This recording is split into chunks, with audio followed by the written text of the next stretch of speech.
I bet you YouTube connecting good. No. Oh, there's YouTube. Told you. Come on, Facebook. Facebook technology got to catch up with YouTube. Did you find me on Facebook? I didn't search for you. I was trying to tag you in a post, but you're not one of my friends right now on Facebook.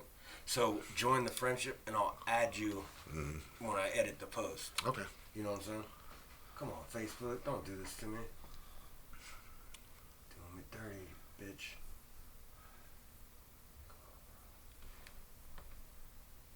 Well, you got a lot of billiard stuff here. No pool. Where's the pool table? This is a pool table. Oh, this is the pool table when you're on right here? I was looking for the pool table. I didn't even know. Put you on that. Huh? Put you on that. That's for me personally.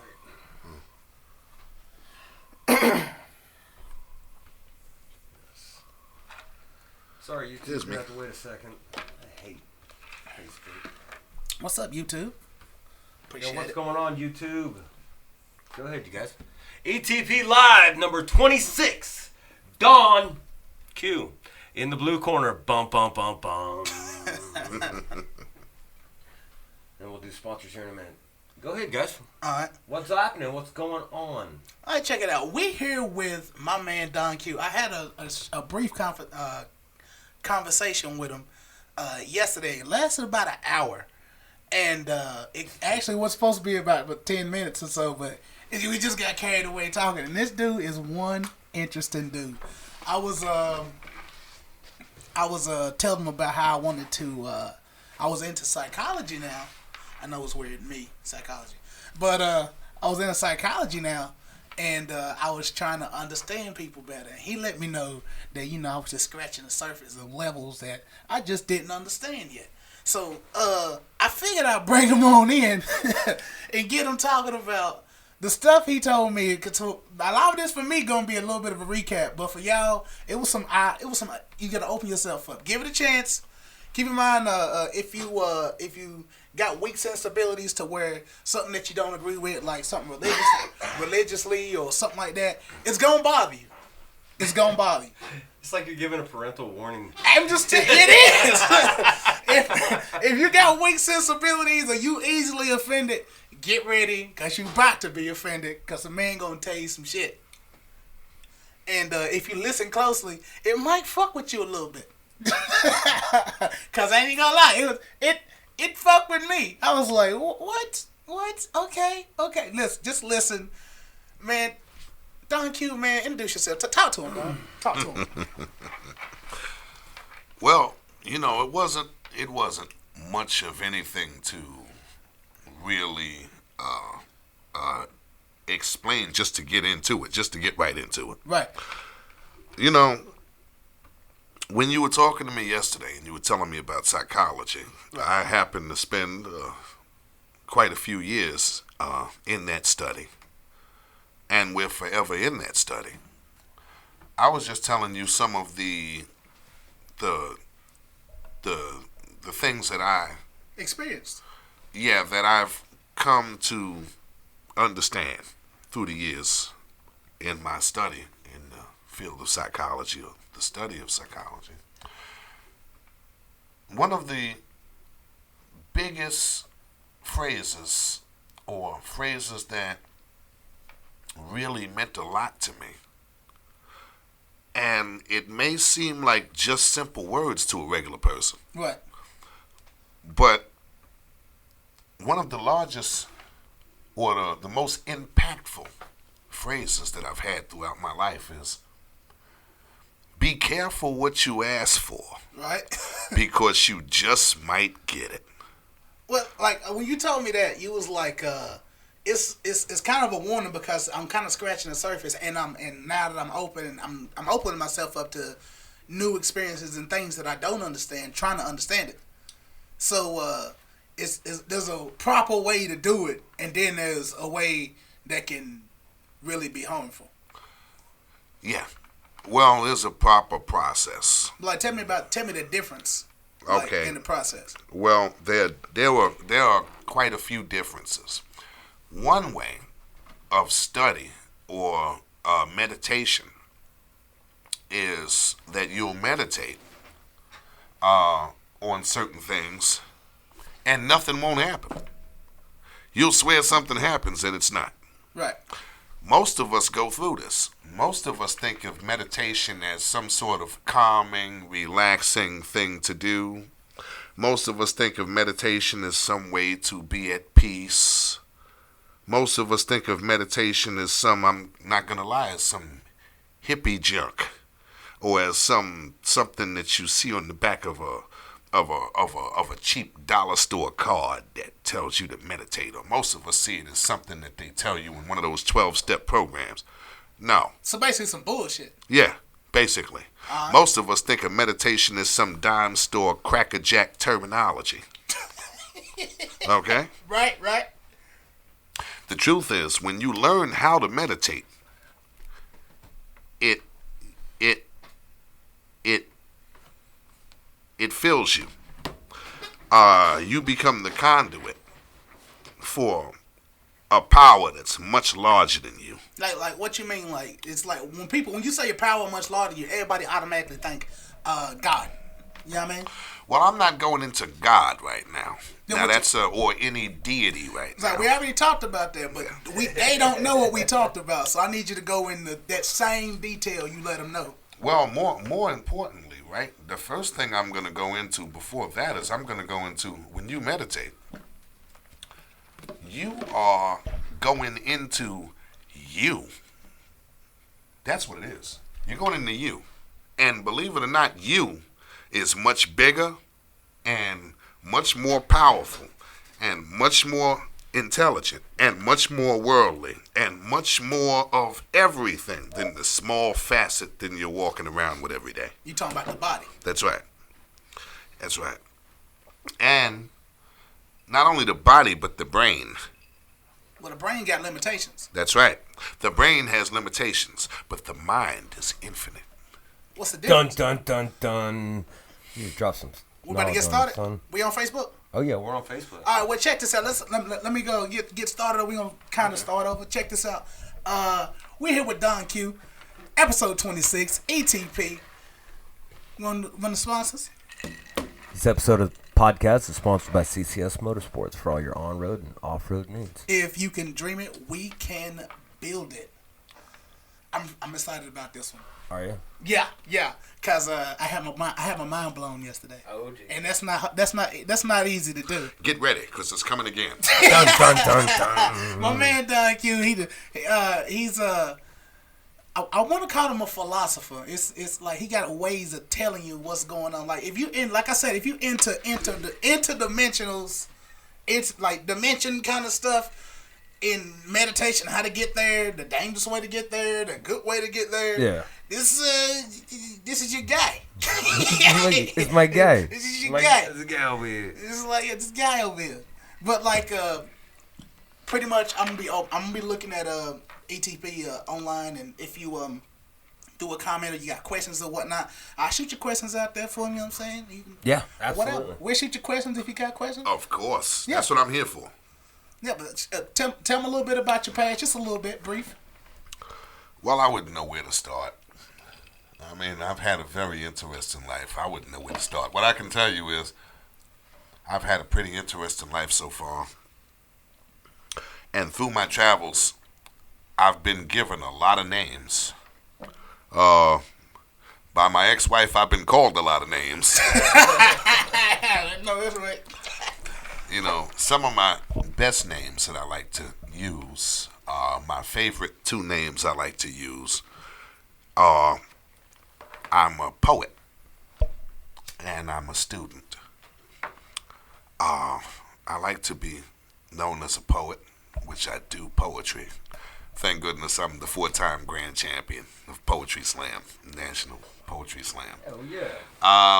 My man was in hip hop. Yeah, I was a rapper. Yeah. Got I still am a rapper, I guess. videos and that. Like I was tripping about when he was showing me all this. Yeah, I was signed to a small record label called Def Jam back Small, in the he 90s. said. Small, he said. Russell Simmons raised me since I was a child. Nice. I know everybody I'm connected to back in those days. Cuba Gooding Sr. is my uncle, also the lead singer of The Main Ingredient. But I don't like to get too much into that. I don't know. I don't want to get away from the original subject. Then I'm a student. I'm just on a never-ending quest to, to find out what's out there and to find out what everybody's looking for, what we're here Quest for understanding. That's what we all doing. Quest for understanding. Let me interrupt you real quick. Somebody play my shit. We gotta get it started. Oh yeah. Y'all know the intro music. What's going on, Howard? Andrew and Tito. ETP Live. And the guy that's going to whoop your ass in wrestling, Thomas Holmes, just started. I can't wait. I'm going to try my hardest. I don't expect to win, but I'm going to try my hardest. He's going to go for the W. I'm going to go for the W, son. He's going to go for the W and catch the L. We got Don Q. Spit some freestyle, Don. Oh, you back? Ain't? All right, no, come on. You in now? He's not in there I don't yet. want to. We'll get into that. We'll get into that. I'll get into that in a minute. Don't worry about it. When I spit heavy.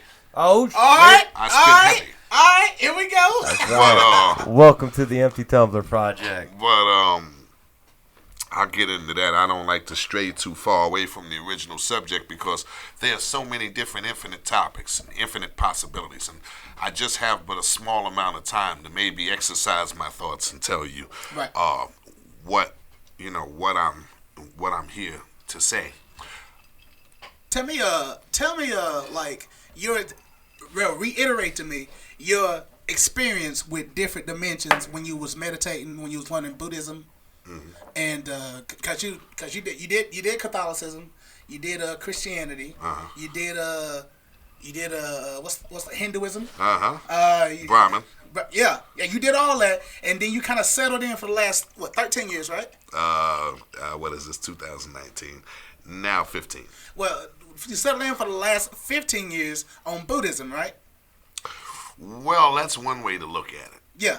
One way to look at it. I want to go right back into the dimension because that's what was really fucking with me. Put it like this. How can I begin to put this one? I didn't leave any religion. I went in, and I never left any religion. I'm still every single religion. I consider it all encompassing. I ate all of them.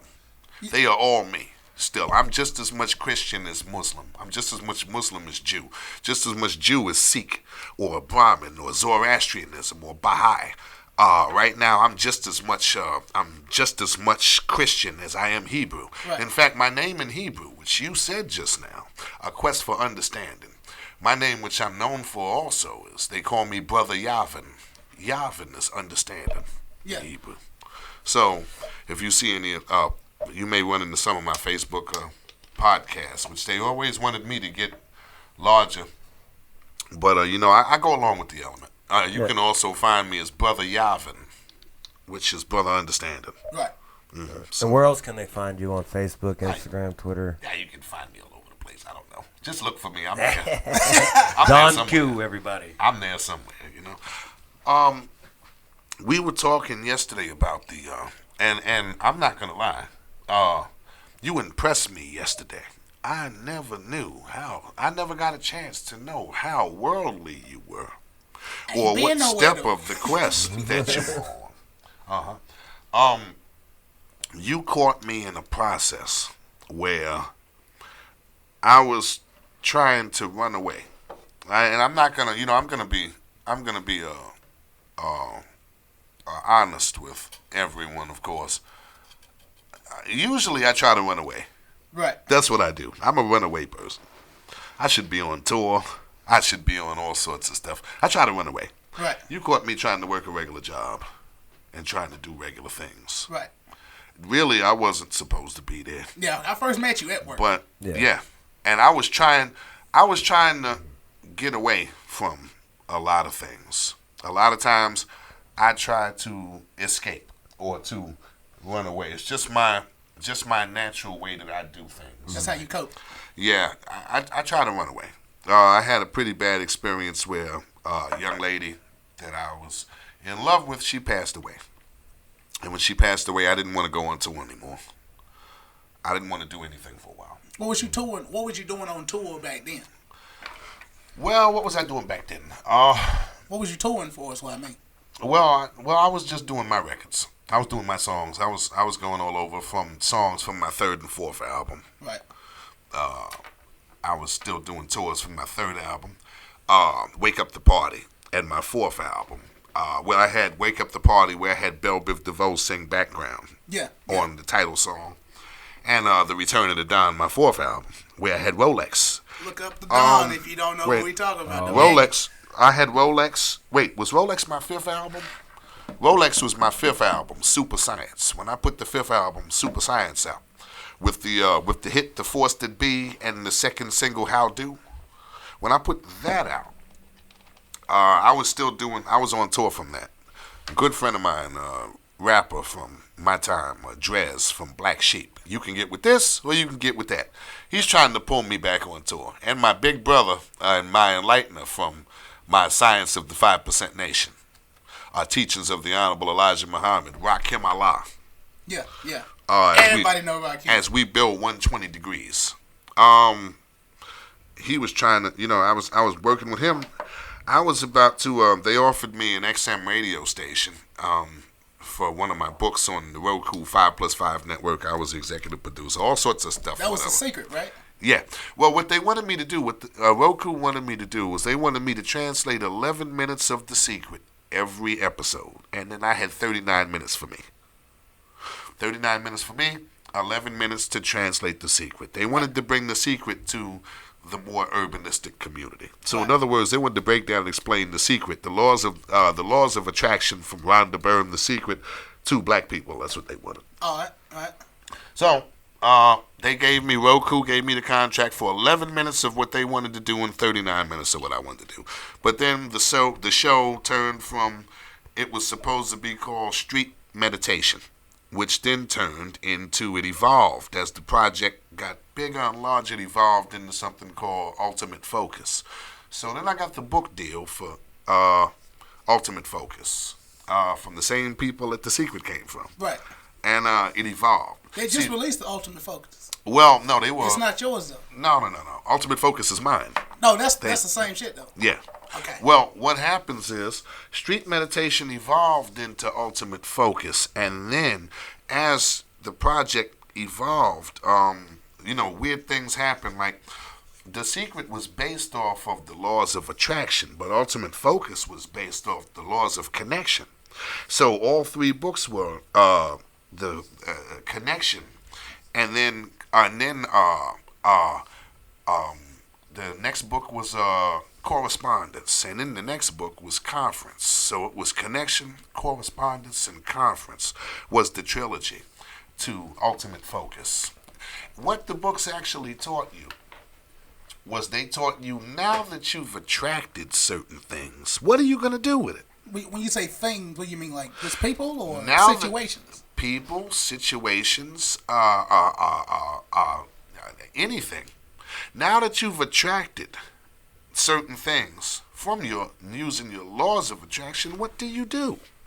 Well, correspondence or connection, first of all. Now that you've attracted it, how do I connect it into my everyday life? Right. How do I make these things usable in my everyday life? And then correspondence. How do I interact with these things to make sure that these things start to bring me the results that I need?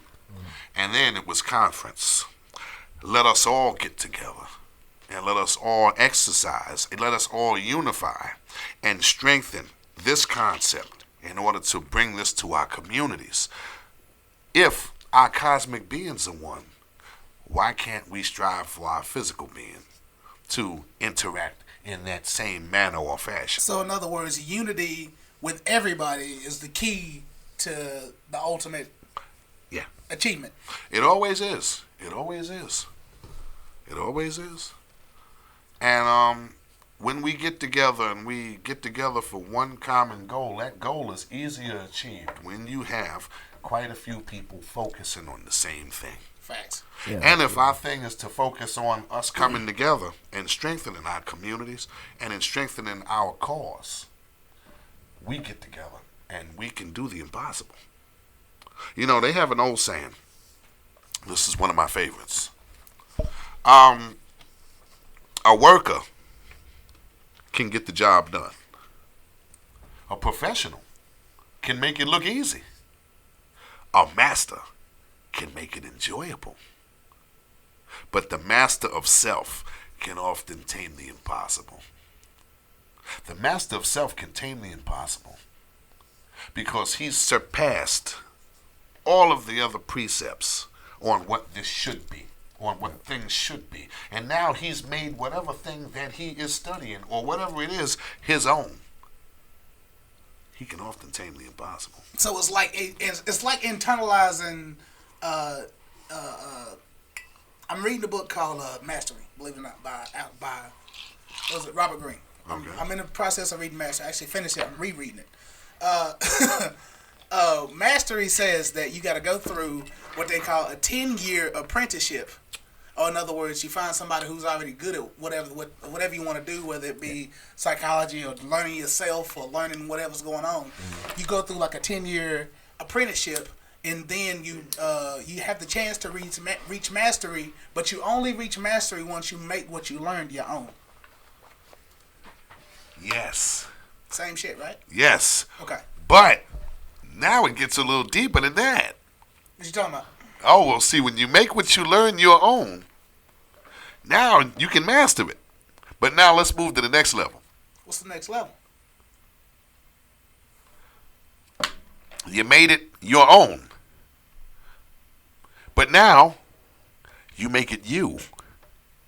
And they did that. They was talking about that. They used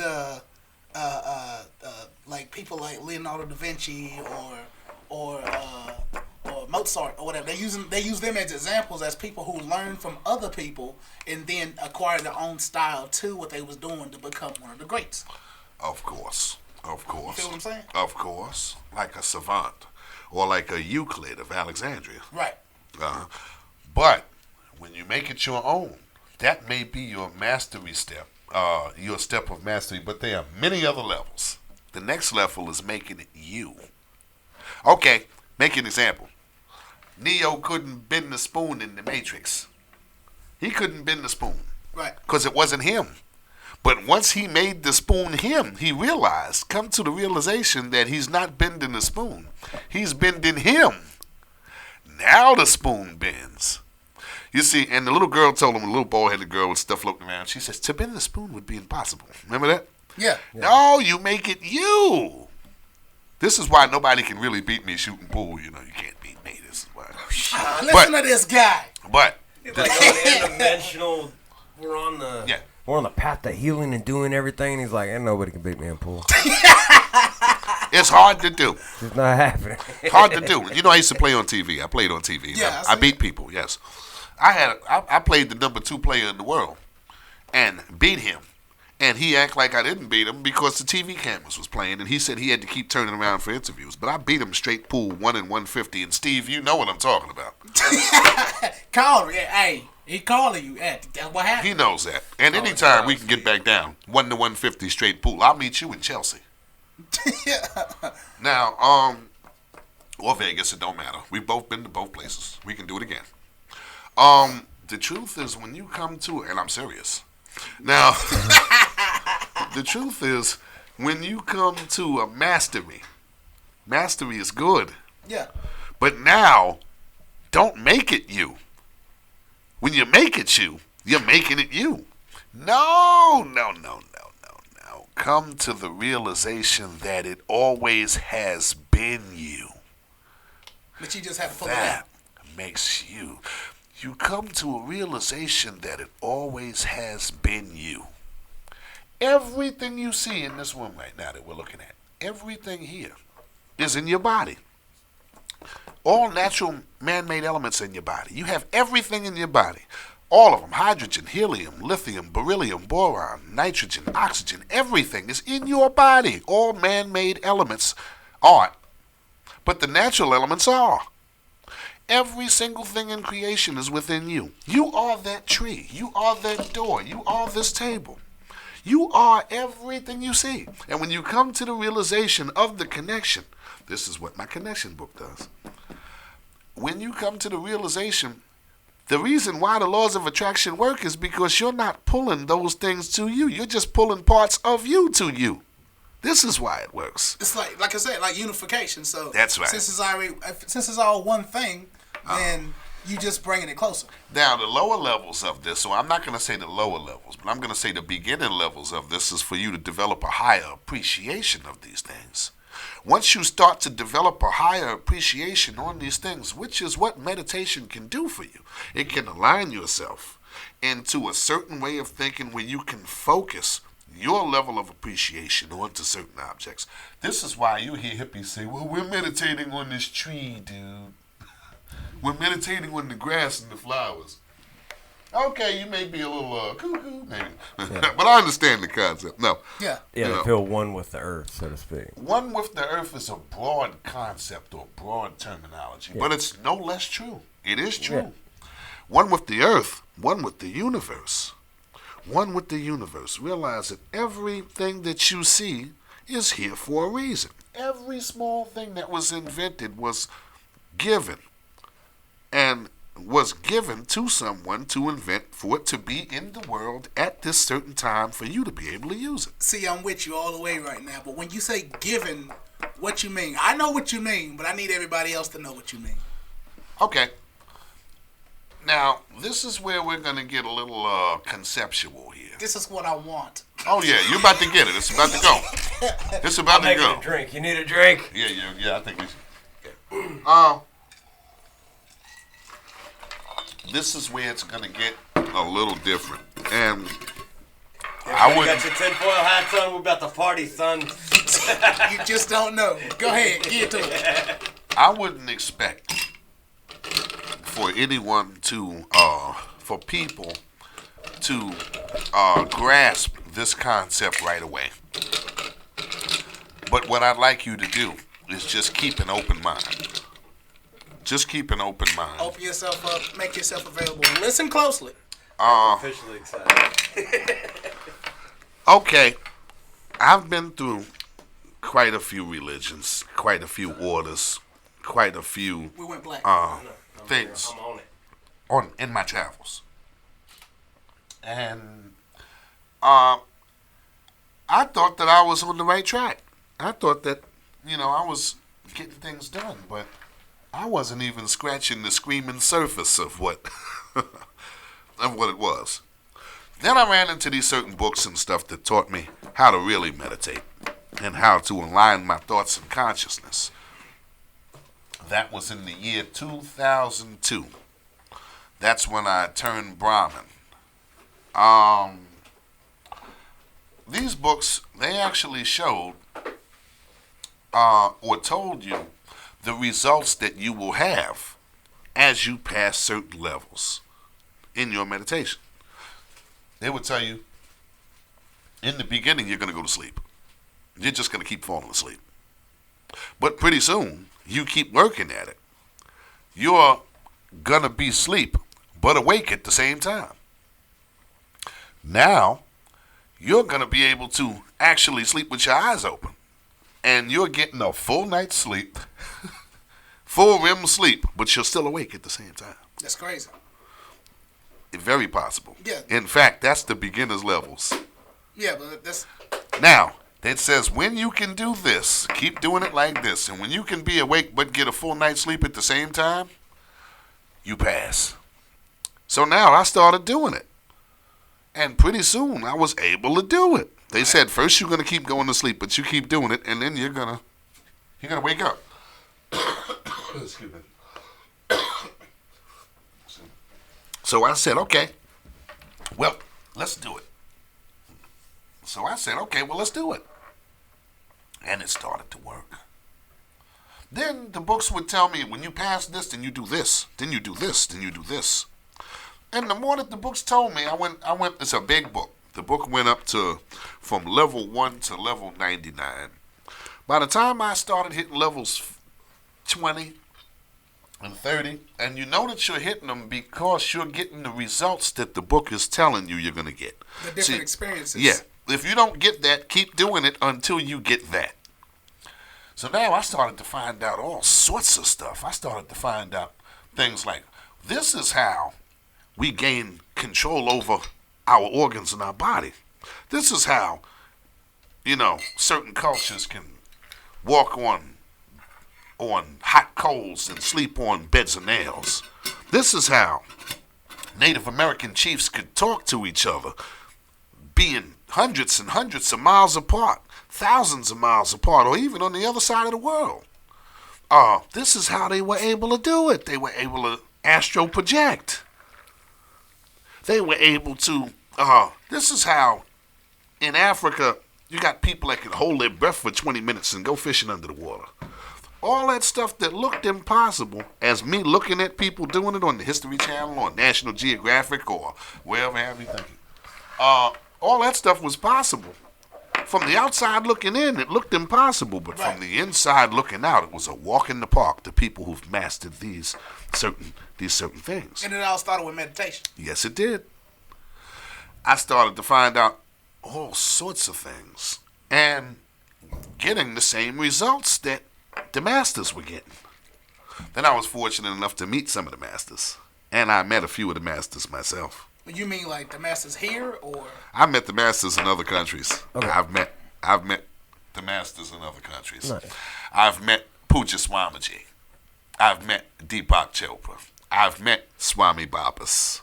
I've met quite a few other teachers in the field and study of certain religions, Yeah, that's from a lot Buddhism and Brahmin and Hindu. Right. And what happens is, you know what's so funny? By the time you get to those levels, you now know how to exercise your tendrils or how to make your body an antenna. You know how to experience those auras, and when you see them, you can feel them. You start to use other senses because you've stimulated other senses other than your see, hear, touch, taste, and smell. There are many other senses that you have that you just haven't used. Now, once you start to stimulate and awaken these senses, you're like a kid with a new toy. Right. Now you can do things, which are, believe it or not, your whole life you've been doing them, but you just didn't know you were doing them. That's why, like what you said yesterday, when you can name these things or put a label on these things, people better understand it. Now, not only that, but you can understand them too. Now, I've walked into certain places and I've met the Swami or the Guru or the Rabbi or the Imam or the Pastor. And the second I walk in, they go, "It's you." And I go, "It's you." Right. And they go, "No, it's you." You wonder why. It's because you've now turned on certain parts of yourself. You've exercised your senses and stimulated, worked out on your senses enough where you can be detected by others. And then they just recognize the glow. And you would detect the others. Aura, of course, a physical manifestation. Aura, maybe. But the spiritual manifestation, the feeling that you get, the internal rush and feeling that you get, believe it or not, you've been getting it your whole life already, but you've been mistaking it for something else.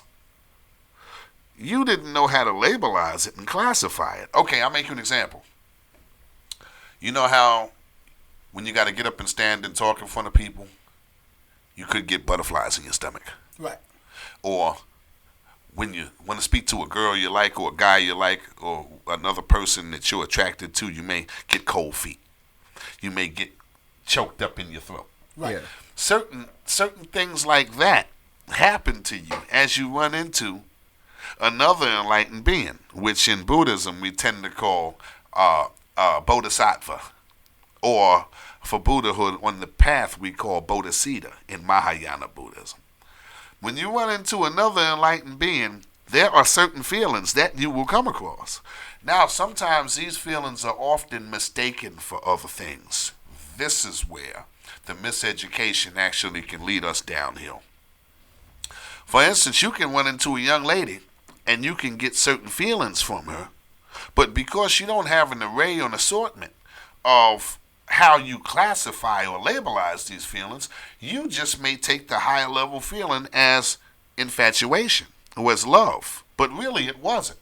It was a higher energy connection that she hit you with. And you think, well, I'm attracted to her. It's not a feeling of attraction. It's another feeling.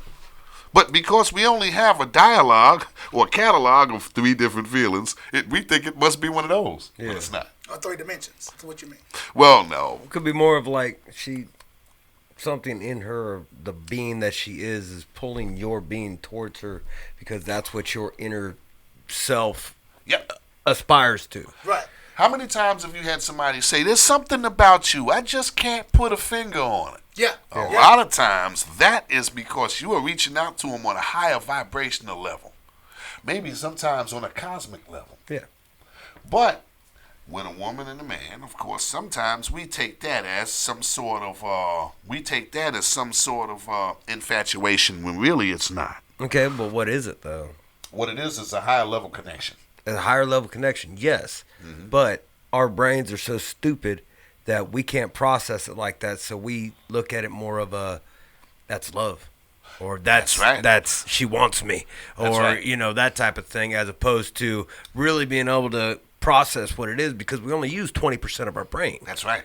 And guess what? There are millions and millions. It's an infinite amount of feelings, an infinite amount of connections.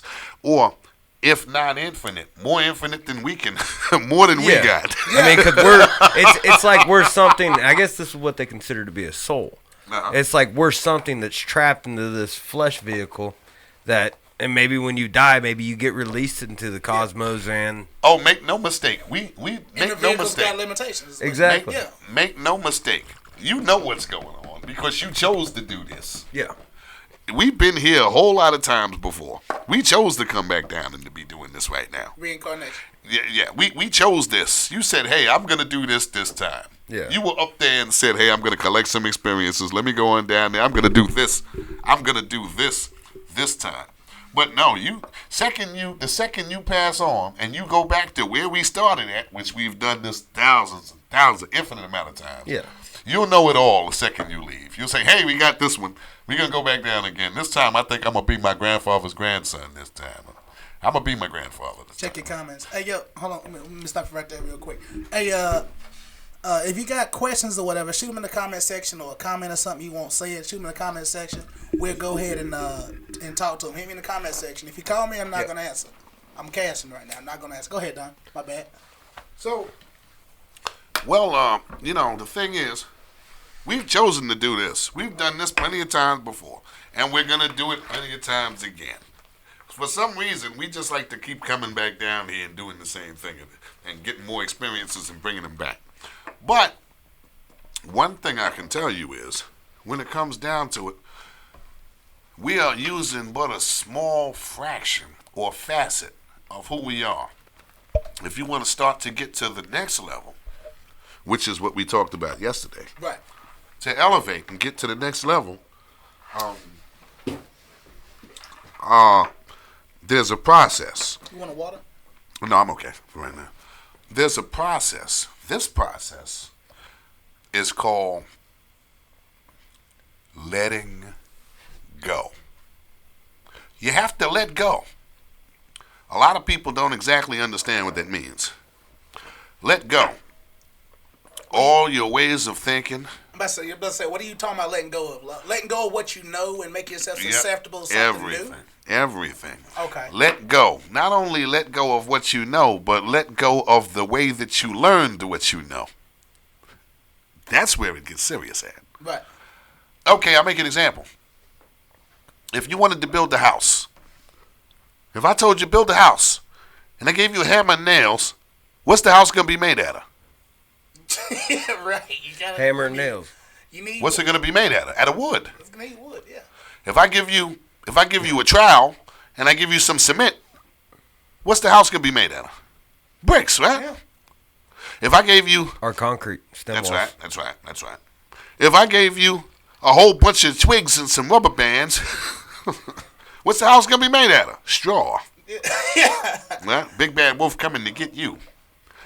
Now, Anthony out there, I know you got chicken pie in there. that's right, that's right, that's right. I'm coming in. Too. That's right. I'm coming in. That's right. I'm going through the sidewall. That's right. That's right.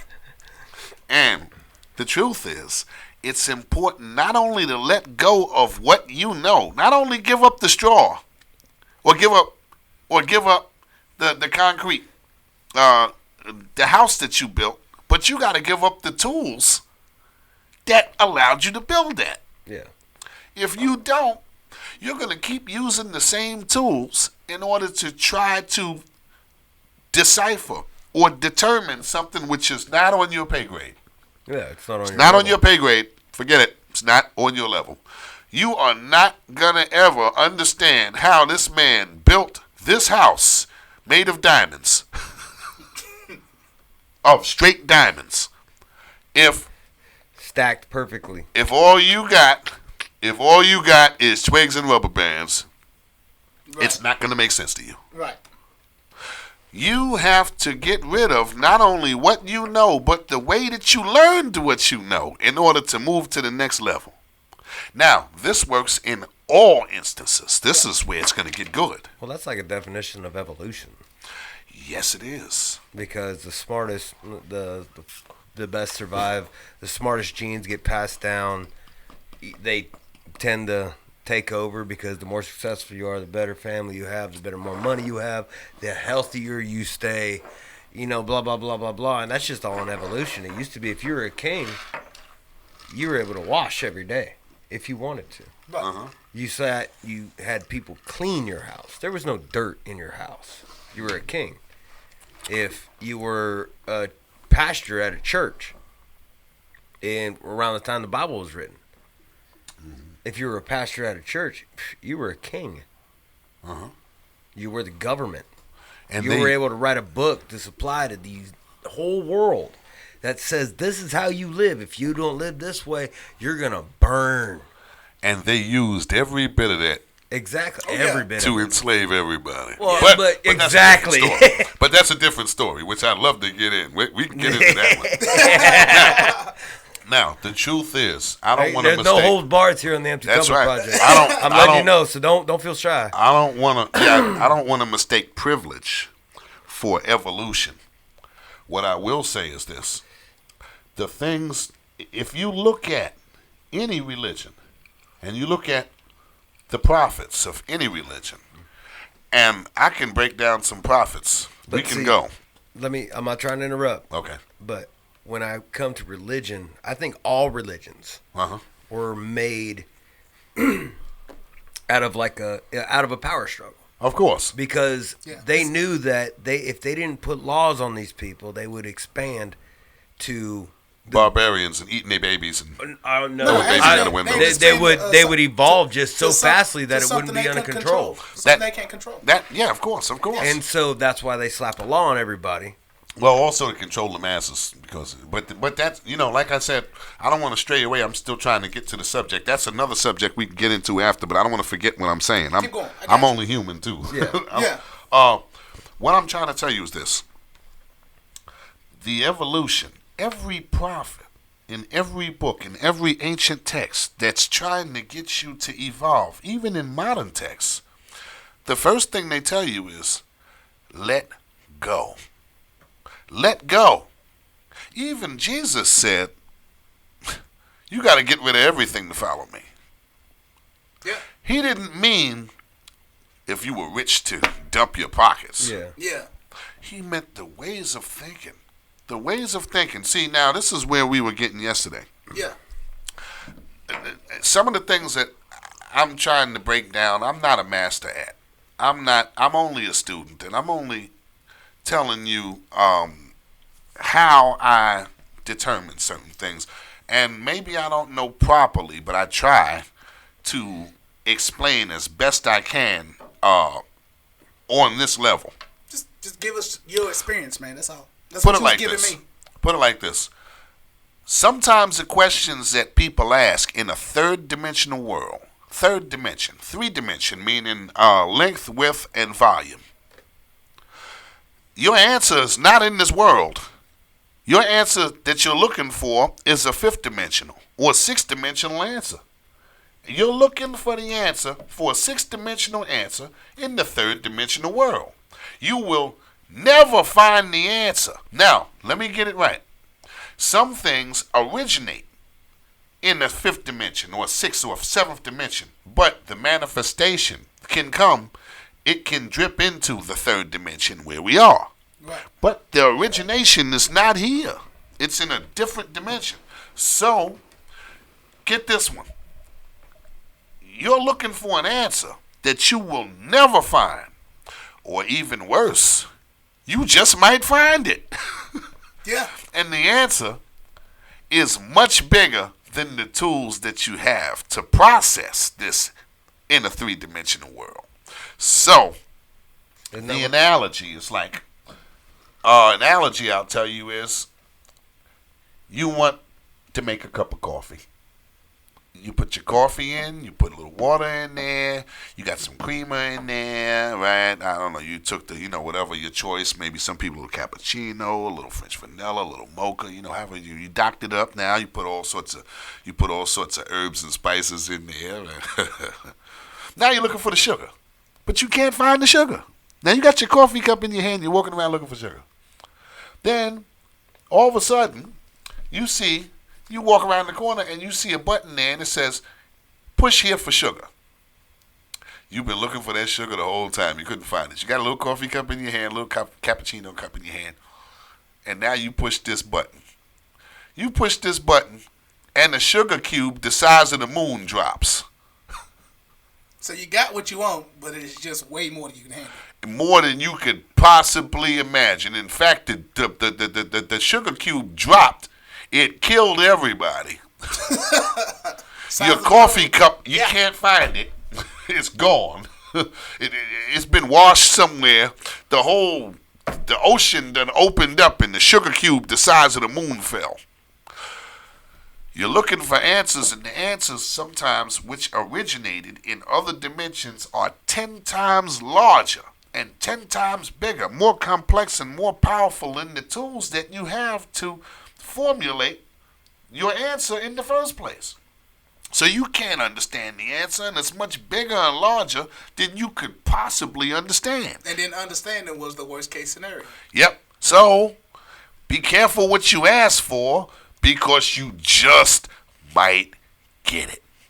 Now, I don't expect that to make sense to some people, but to others, I hope that analogy. Sometimes I'm not the best at analogies. I just think he gave the analogy of brains exploding.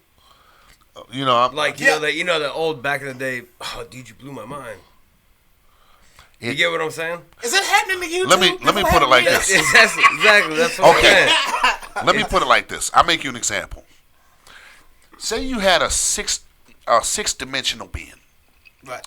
And a six-dimensional being looked at you, and he wouldn't said, be able to see it.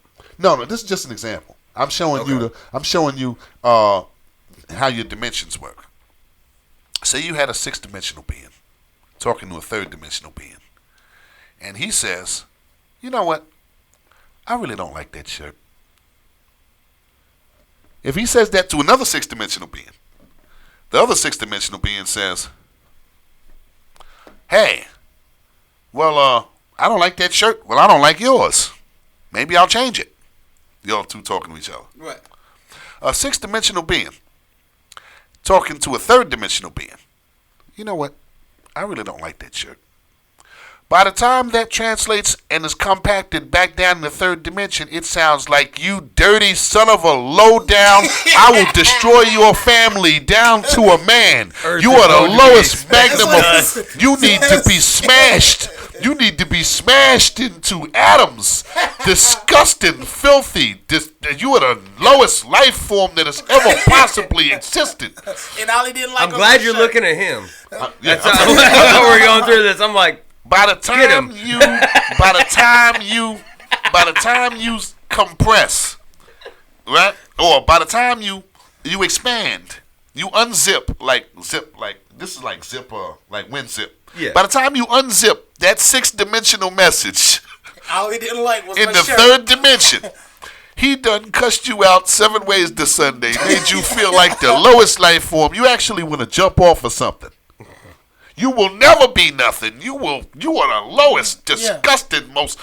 I mean, because it is so compact, so much it's more. so powerful, it's so much more. so compressed. Yeah. Now, the simple way that I can show you mathematically, that I can attempt to show a third dimensional person is, the second power, the third power, 3 to the second power, 3 to the third power. Right. You see how 3 times 3, okay. And 3 times cubed, squared, cubed. Yeah. This shows you the concept of the dimension. So it's like fold. Yeah.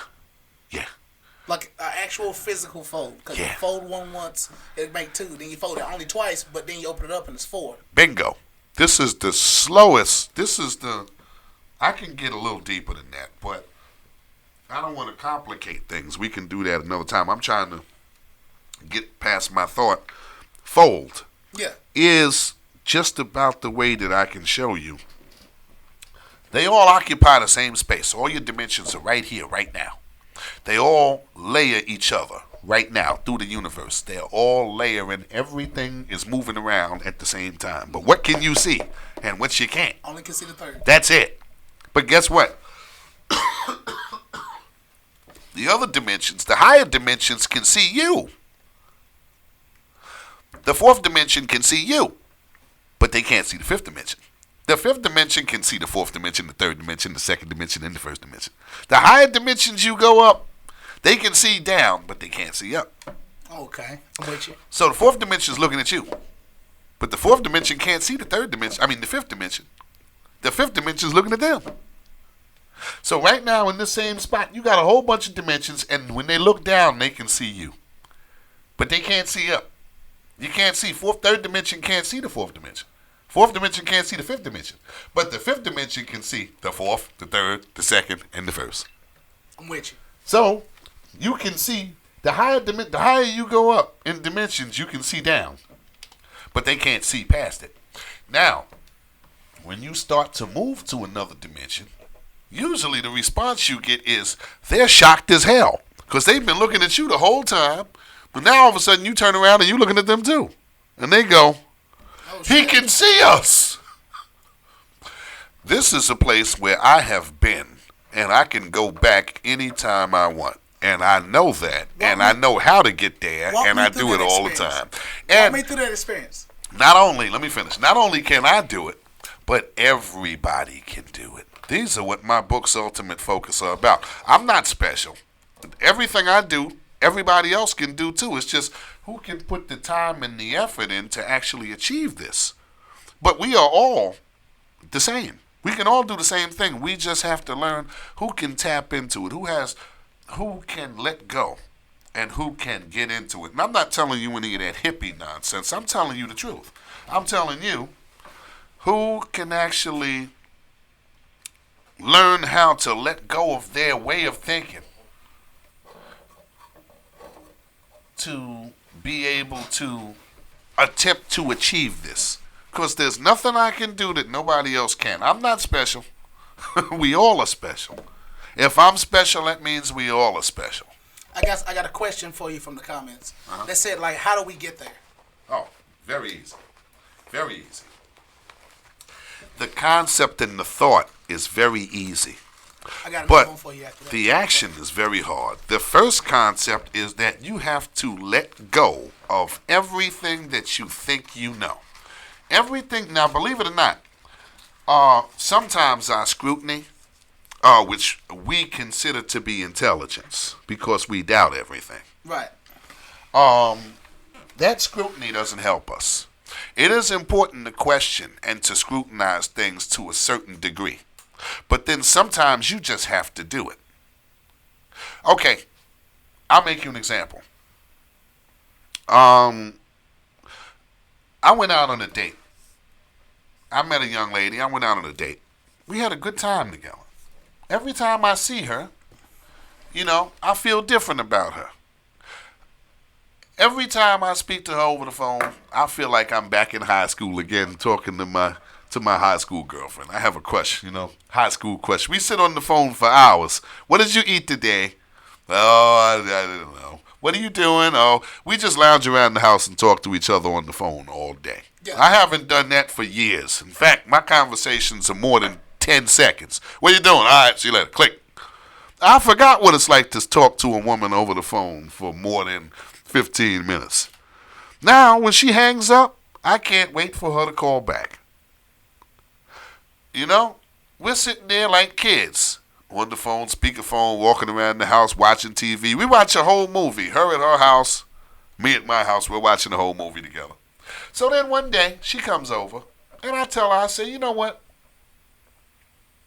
I never felt like this with anybody before. And she says, I'm sure you tell that to everybody. I can't believe that because I heard that before. Oh, okay. Now, women, just because she's heard it before, that doesn't mean it's not true. Right.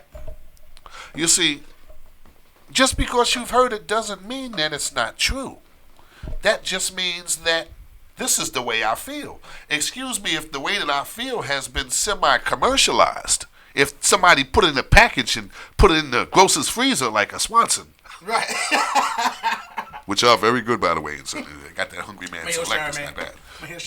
But, yeah. Or like that Stouffer's lasagna, which is excellent. I'm not going to lie. I eat that Stouffer's lasagna. You need to talk to Mrs. Tumbler.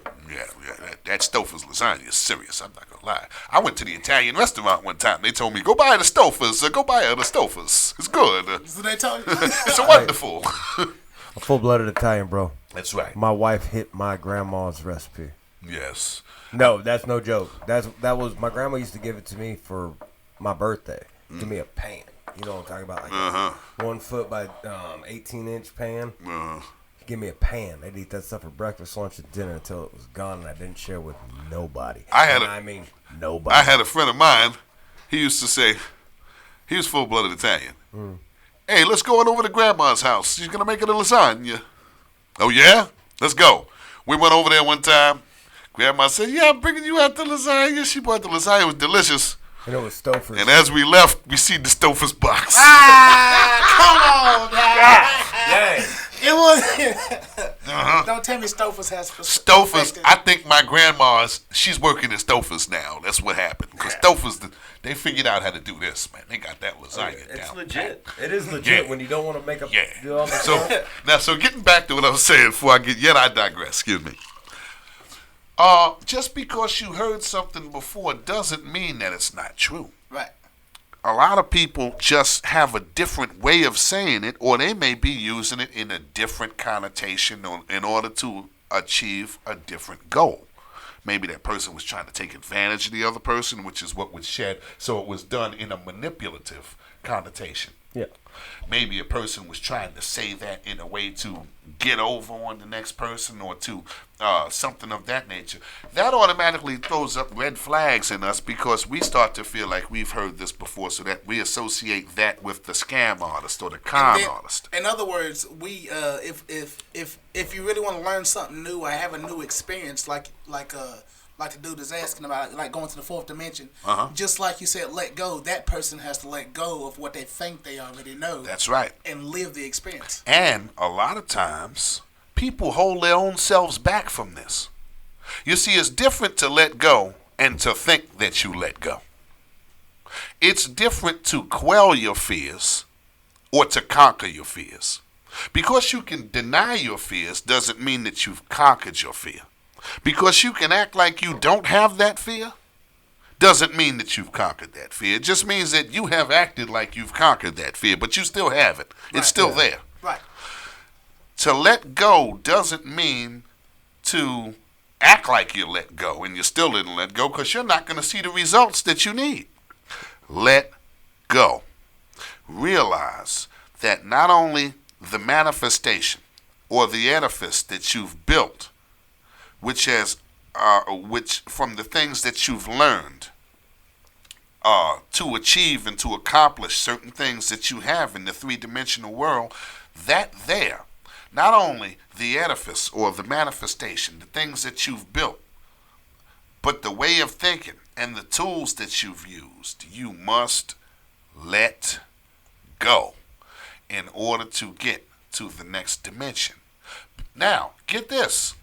When you completely let go and you move to the next dimension, you get back your first, second, and third dimension. You get it back. But now you have a different view of it. See, when you let it go, you're going to get it back, but you're going to have a different view of it. In essence, you get an opportunity to be from the outside looking in as opposed to being stuck in there. Well, you remember how I told you that the fourth dimension can see first, second, third, and fourth. Right. The fifth can see first, second, third, and fourth, and fifth, but they can't see the sixth. It's like you're on a so-called new wavelength. Yeah. When you let go, you get back your dimension. But now when you get back your third dimension, you see it for what it's really worth. Now you see it for what it's really worth. And I'm not going to lie. When you move to the fourth dimension, or the fifth dimension, I'll say fourth right now because it's the closest thing to the one we have. When you move to the fourth dimension and you get back your first, second, and third dimension, what you see of the third dimension, you'll have certain things will happen to you. Like what? Well, first of all, you're going to laugh at some of the stuff you see, and you're going to cry at some of the stuff you see. It's not going to... You will see now how simple the third dimension actually is. When you move to the fourth, the third is packaged up already. It's like you're looking at a game of Monopoly. It's like you're looking at a game of Monopoly now. You're looking at a chessboard. And in that chessboard, you see now certain things like, these people have a chance. These people have no chance. These people keep taking everything. These people will never get anything. These people just keep doing this. These people have no chance. These people have enough power to make sure that the other half never gets anything. And the people, but then they spend a whole lot of money fighting the other people that don't have anything when they should just, that same money they could have just gave to them to get, but they don't. And certain people do things just because they can. And certain people, the things you see from the fourth dimension, when you get your third dimension back, some of it is so comical it'll make you laugh. And the other half of it is just so terrifying. It's tragic, if you will.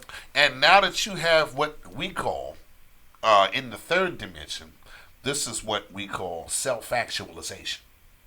You start to self-actualize. You start to see who you are and what you are in conjunction with the world around you and with the universe.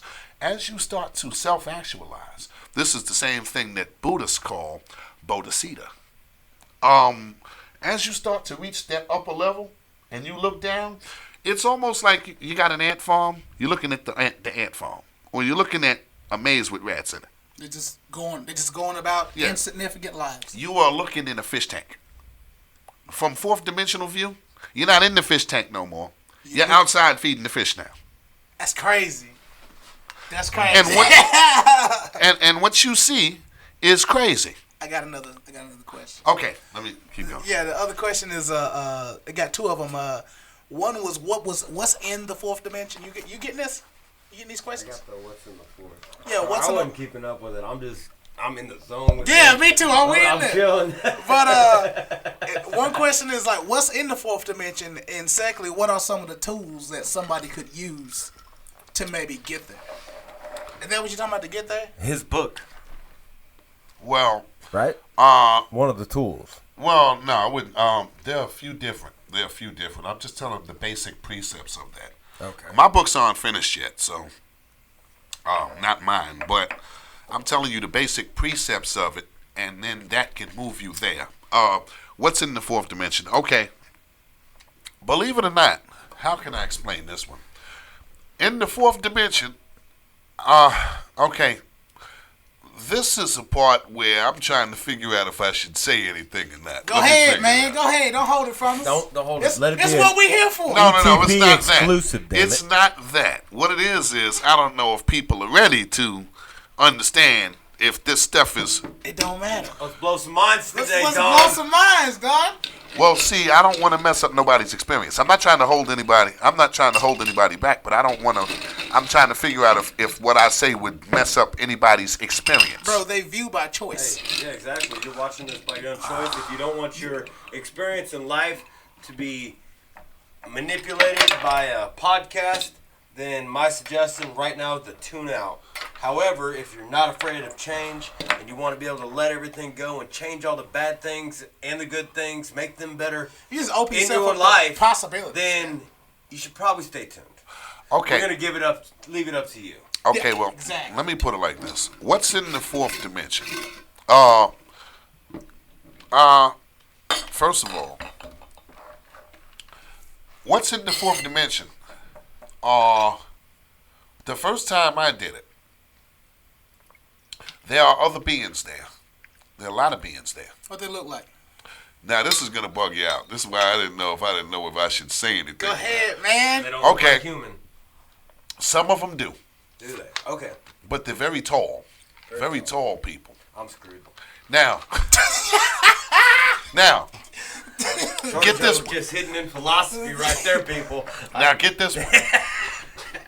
A lot of them. There's a lot of animals there. There's a lot of animals. Most of them the size of rabbits and cats. Rabbits, cats, stuffed animals. But they're mixed. They're mixed animals.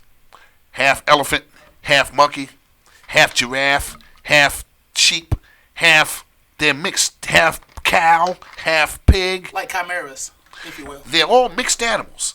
Now, some of them are the size of the palm of your hand. And some of them are the size of this house. Damn. Some of them, their feet go right through the house. You be standing there. They're looking at you, but the foot is right there. And they're the size of this house. Some of them are the size of your ceiling. They're all different. Now, But is size now none of He's them. bigger than me. You're bigger than me. Now nothing is does threatening. size really even matter? Well, nothing is threatening. In fact, what's happening is these beings are carrying on in their regular life without any contact with you. For instance, right now, there's beings all over you. There's beings on your shoulders, your head, your arms. Right now, there could be 100 little stuffed animal-looking beings or small animals playing around on you right now. They're not paying any attention to you. I'm just like a heel. Yeah. Yeah, I'm just a heel. Or Yeah, a they're rock. not paying any attention to you. So you see, They're playing animals- around on your feet, on your head, on your hat right now. They're on this table. On this table right now, they're all over everything you see. There's probably on this table, there could be 1,000 of them, 1,500. Can you of see on them this right table. now? No. Okay. You have to go into meditation and all that stuff. To How actually long does see it them. take to hit the fourth dimension? Well, see, now, get For this. you. Okay, get this. When you first do it, because you don't know what you're looking for, it'll take you years and years and years to figure this out. But once you do it one time, you can always go back. Okay. How long does it take you to go back? For me to go back, honestly, right now, Now, wouldn't you be going for me to forward? do that, it would take me roughly maybe a half hour, somewhere around 30 minutes. You guys want to 20 watch to him 30. meditate No, I'm for a half not hour? gonna. I'm not gonna do that. I'm like, come on, dude. I want you to hit the fourth I'm not dimension and gonna- talk I'm to not his gonna- son. I'm not gonna do that. This would be dope. Now, if I wanted to expedite things, I'd smoke some weed, which I can't do right now. Yeah. If I smoke some weed, I can do it quicker. The reason why is because you have certain blockers up on you right now. Now, I'm going to try to explain this one like I did to you the But other they're day. more like protectors, though. Yeah, these blockers block out. Your conscious mind blocks out most of the things that you see every day. It only gives you a small fraction. Like, for instance, right now, when we were talking, anybody that has a Gmail box or an email box, right now you're working off an inbox. A lot of information is going to your spam and your junk mail right now. Right. You have blockers which block that out. If you were to process everything, right now your mind is like a tape recorder.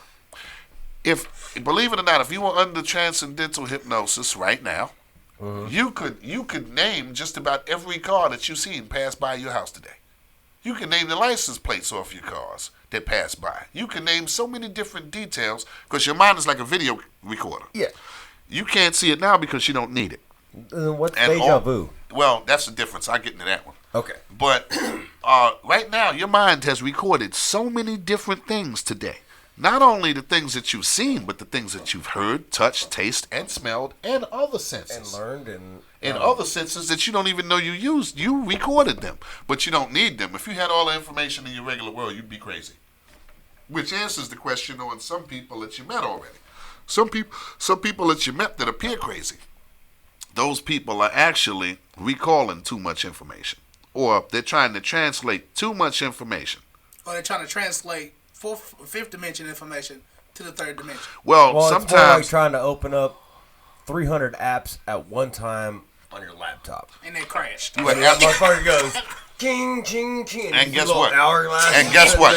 And guess what? That analogy you made, you are absolutely correct. Yeah. And I it got doesn't what you're have to saying. be. And it doesn't have to be fourth dimension. It can be right here in the third dimension. Yeah, because they just can't. The brain can't pull it in Now- as fast as it's supposed to. They It's don't like got, one don't- thing- don't got the processing power. well, it's one like thing putting a I'll tell you. turbo on a And radiator. one thing I'll tell you is that when you hit another dimension and you actually get there, it will conflict with everything you know. It'll conflict with everything you know. Everything you think you know is flipped upside down. A lot of people can't take that. A lot of people can't handle it. Yeah, a lot of people It don't. sounds like something that you can handle from me saying the sentence. But when you see everything that you thought you know is completely upside down, that will drive a regular person out of their freaking mind. Yeah. The first time I did it, it drove me crazy. Okay. I was scared to death. I didn't know what was going on. Walk me through that experience. Well, I was laying in bed meditating. And I'm meditating, and I'm going through meditation. All of a sudden, I started to see some real dark spots. I seen two very dark spots. They were blacker than anything. This was a few years ago. Probably about 4 years ago. There were very, very dark spots. Dark like your motorcycle helmet here. Right? Except it had no reflecting, right? No reflection. Just completely dark spots. Just flat black. Let me throw this in the perspective. The way a black works, I know I'm about to sound like totally not myself, but the way that a black works is that a black can only absorb so much light before it starts to reflect it back. And the blacker the black is, the black can absorb more light before it starts to reflect back. Like the blackest black that we have is called a U Black 38. So if you find a U Black 38, you can put a high-powered lens on it, and you won't see a reflection of the lens or the light that is projecting back on the black, because the black is black enough to absorb the black. So That's right. And he talking about like right there. You can tell his helmet is black, but you can still see the light off. It's of a it. vacuum. You feel what I'm saying? Yeah. That's So, yeah. If something was blacker, it would take more light to reflect. That's right. So what you talking about was blacker than U38. It was absorbing all light. If that was U38 right here, you wouldn't see the reflection. You wouldn't see you see the reflection off of it. You Right. couldn't see it. Right. What you would need to see a reflection is you would need U39 light to reflect the U38 black. Correct. You would need higher lumens. That's right. Yeah. So and I'm sorry. okay, but so I just this came. it ain't fun. You ain't All getting right, fucked up by this. You good? Let the white person talk for a second. And I'm saying it like that because when you said it could be blacker than black and it doesn't show a reflection and it doesn't shine, and I'm like, instantly in my brain, I'm like, that's why black people put oil on their skin. We don't put oil. Or lotion to get that. Oh, okay. Get The the sheen. tone in The their sheen. thing, and I was just like, That's not to be that dry. it always looks great. It always looks great, but I'm like, that's why they do it. That's why you seen. and he's full-blooded Italian, so he's got more of us in him than he think he does, doesn't he? Oh, trust me. Because Hannibal ran all through there. Facts. He started from the rooter to the tutor. You got more brother in you than you think you do. Oh, I know I do. And Trust let me. And let me tell you. But I don't ever say I'm Italian. We were brought to you by the Africans and the the English and the what is it? What's that religion? Pagan? No, it wasn't pagan. Moorish. Yeah, and the Moors. Uh-huh. Yeah. It happens. And Read then that's Othello. It's how a very Italy good book. got In started. fact, you can watch the movie starring Lawrence Fishburne and I think Scatman Crothers had it. I'm just joking. Okay, so But anytime Anyway, for a getting white back guy to- to say, Hello, he gonna let me about get the back. expense. Let me get back to this experience before anybody. Well- Now, You shall. I'm meditating. I'm in meditation. So I'm in the lotus position. Legs crossed, meditating, doing my mantra. Home. But see, I'm an advanced meditator, so I've been meditating for over 15 years. So I can and I can go straight into it, and it's gone, and I'm gone. I see these 2 black spots. They were about the size, a little smaller than the motorcycle helmet. They were about the size of a softball, maybe Was it a little just- bigger. Was it round or was it humanoid or what? Well, they weren't. They were round, but then they weren't round because they could stretch. They were not stretched like big stretch, but they were moving, so they were round but moving. So I think you was only seeing part of them. You were getting more of the view. yeah, they were round, but they could move. So now I see these 2 spots. I try to catch them with my hands. I can't catch them. They keep going on the walls, the ceiling. They're on the floor. Sometimes they're on my legs. They're on my chest. They're on my feet. And they keep moving around the room. Do you feel them when they on you? Well, I haven't felt them yet. Okay. All that happened was these 2 black spots just kept dancing around. So it looked like 2 little rabbits. They were like the size of bunny rabbits. And they kept moving. And I'm trying to catch them. But I can't catch them. And then I heard a female voice. Female voice says to me, I'm hearing a voice. It was in the upper left corner of me. So the voice was like it was standing at my left side. It says, you'll never catch him. I said, what? The voice says you can't catch him. The voice said, would you like to see them? I said, yes. The voice said, will you embrace the power of the dark? Now, I don't think of dark as evil. Right. I think of dark as hidden. So I said, yes, I will. All of a sudden, these 2 dark bunny rabbits, they looked like the size of bunny rabbits, but they were dark. They both went on my legs. They both jumped on my legs. One jumped on the left leg. The other one jumped on the right leg. I don't know what they did, but as they sat there, I felt the vibration through my body. Did you feel weight? No, a tingling feeling. Okay. A tingling vibration on both. All of a sudden, the voice in the left of me said, stand by while we upgrade you. We're going to upgrade you. These 2 things kept vibrating, and before you know it, all of a sudden, I seen thousands and thousands and thousands of small beings on my body, on my hands, on the table, on the bed, all over the ceilings, upside down on the ceilings, in my room. There must have been 20, 30,000 of them in my room. Some of them the size of the palm of your hand. Some of them smaller. Some of them the size of this ashtray here. And there was a very large one. He was in the room. He was bending his neck because his head wouldn't go through the ceiling. He was bending his head. so does So it he just have like he body bending figures? so you can see him? Yeah, his head is towards not so I can see him, but he's just there, bending his head so his neck was bent out. He was part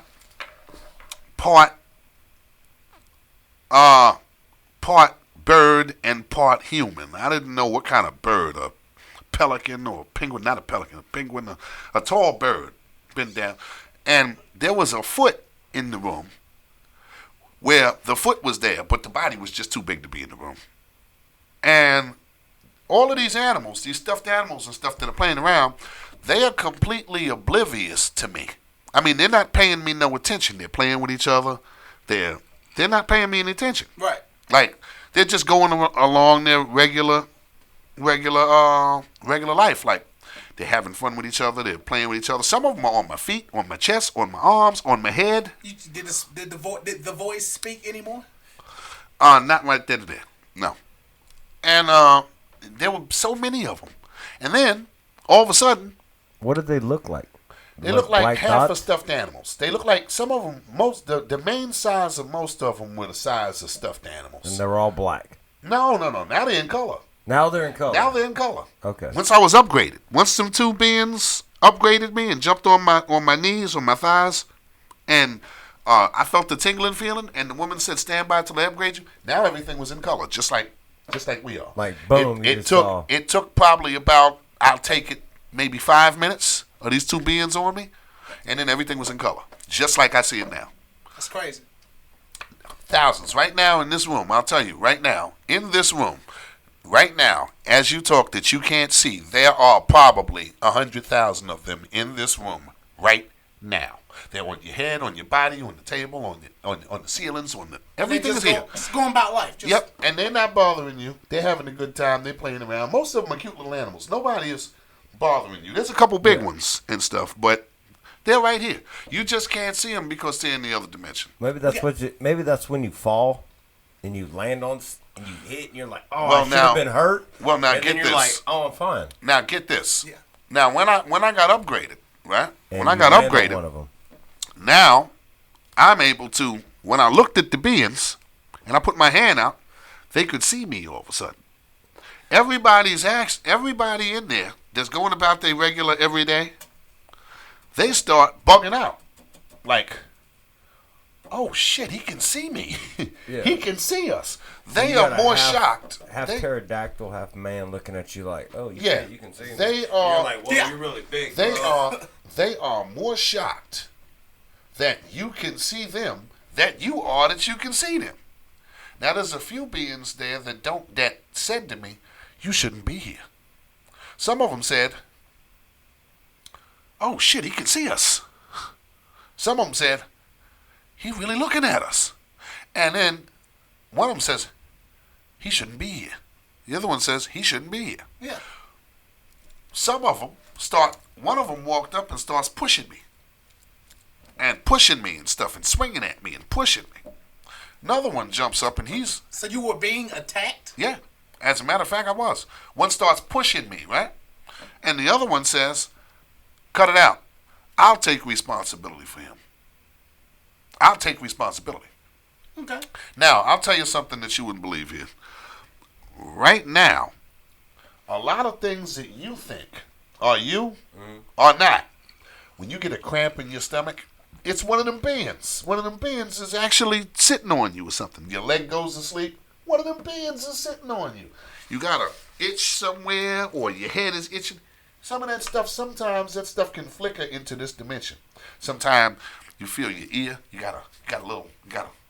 it's the beings playing around on your body. Some little sensation. Yeah, tingling feeling or whatever. Think your leg is going to sleep, whatever. Some cramp somewhere.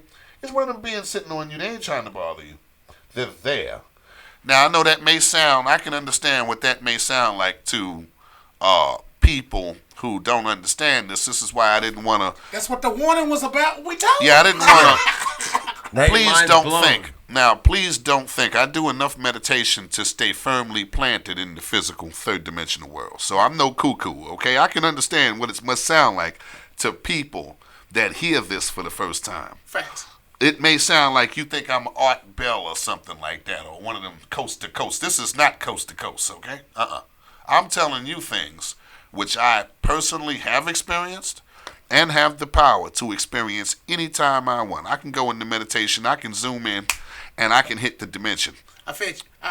Look, We got to get there. I say we podcast for half an hour. You hop into meditation.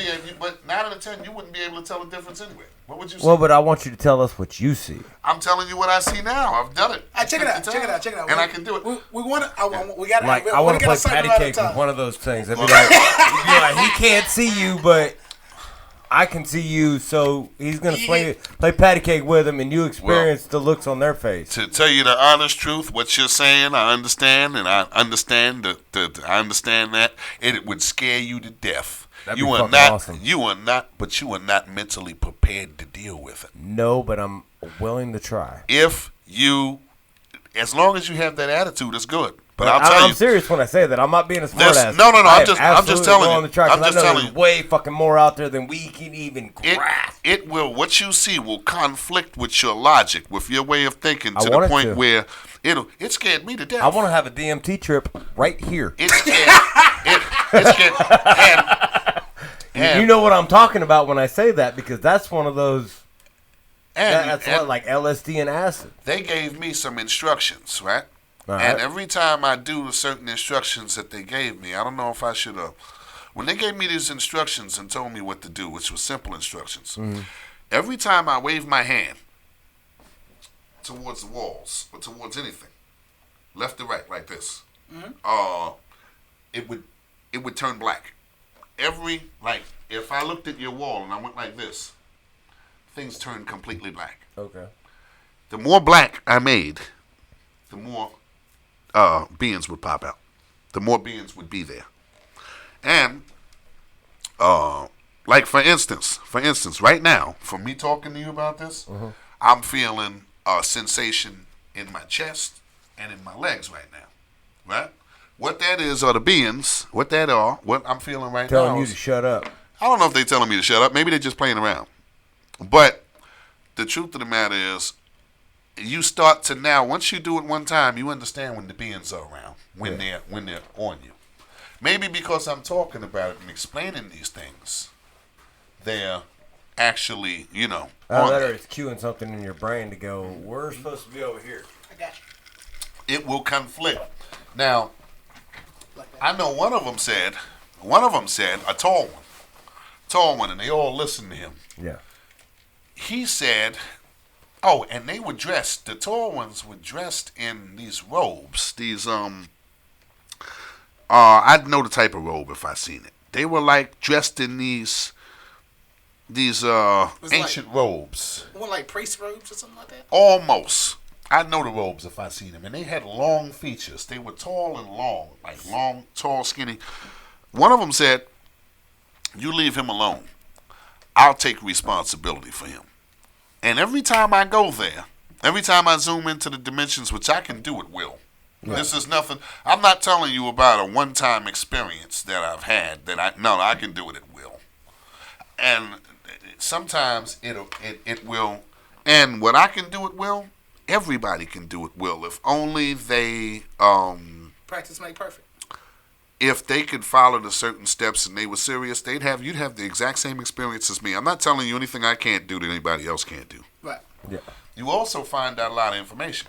You find out that a lot of ideas and inventions and insight and inspiration and all that comes from there. Mm-hmm.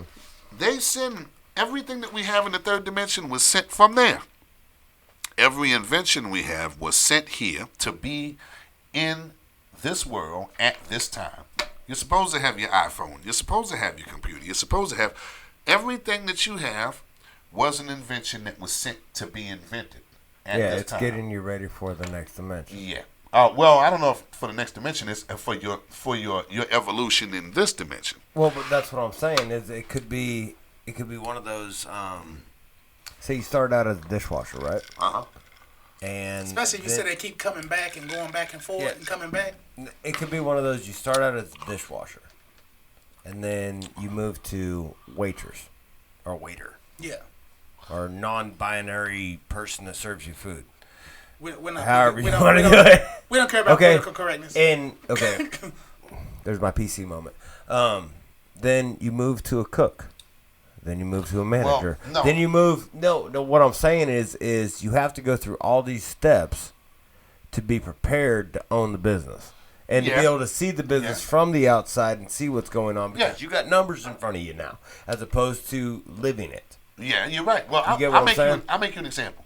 How many times have you woke up in the morning and you thought of when you woke up, you had a new song in your head, you had a melody or something in your head? Think about it. Mm-hmm. And I want everybody out there listening to think about it too. How many times have you woke up and you had a song in your head or a melody in your head of a song, and you just had that melody in your head for that song for a few minutes before you woke up. But then you forget all about it. A year later, you hear that song on the radio. Yeah. Have you ever had that happen? Yeah. Yeah. Deja vu. Deja vu.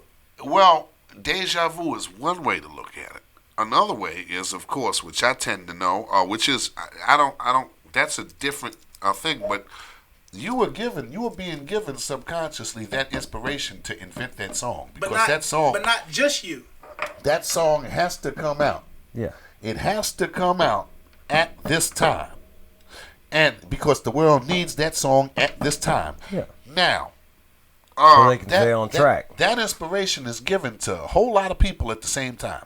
Maybe 10,000 people get that inspiration. Yeah. Because most of them are working, most of them have their day job, most of them have this, most of them have that. They don't have time or the resources to be able to act on these things. Right. But there is one out of 10,000 that is sitting at the recording studio or that will take out time to make it.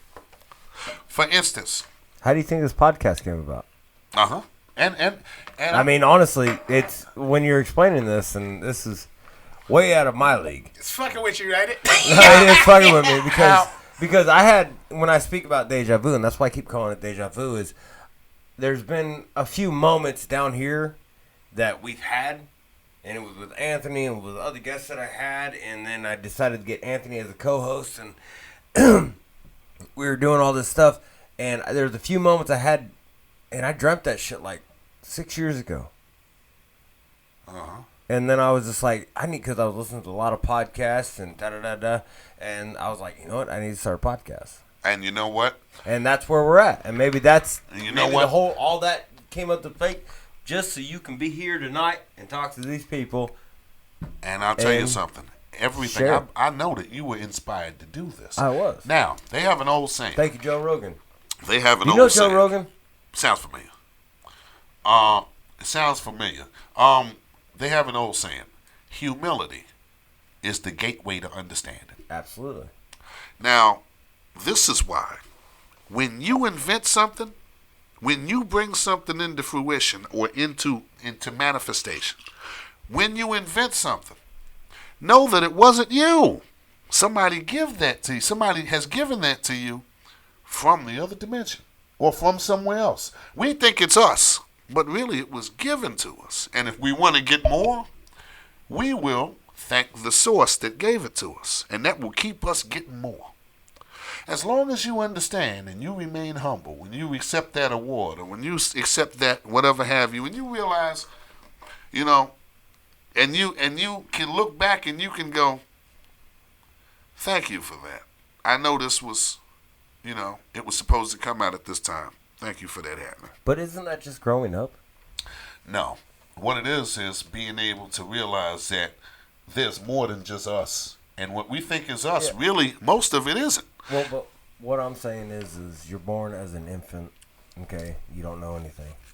By the time you're 10 years old, you look at yourself when you're an infant and went, how was I that dumb? Well, and then by 20, same thing. 30, same thing. Mid-30s, that's where I'm hit. That's where I have to stop. But I look at myself back in the 20s and I go, wow, why did you do that? Well, why did you even care? What was your thought process behind that at that moment for just handling things the way you did? It's like learning a journeymanship in concrete or whatever, construction, getting your master's. Well, you get what I'm saying? It's much more simple than you think it is. Well, but that's This is one of those things where I'll tell you about fourth dimension looks at the third dimension like rats in the maze or like the fish tank. Yeah. Very simple answer to that. The simple answer to that is that you had to understand your boundaries and limitations. And you had to essentially use the tools that you have, like the masonry and the straw and all that stuff. Essentially use the tools that you have and figure out how to make it work. They got these little robots that you can buy now for like $99. You buy this little robot, right? Put him right on this table right here. Mm-hmm. Once you put him there, he's going to go to the edge of this. He's going to go to the edge and use a laser beam and go to the edge of this table.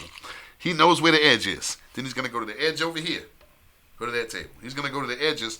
He has to know his limitations. If I go too far, I'm going to fall off. So in the beginning, the robot's going to go real slow. He's going to go to the edges of the tables, and he's going to know where everything is. He's going to scan it.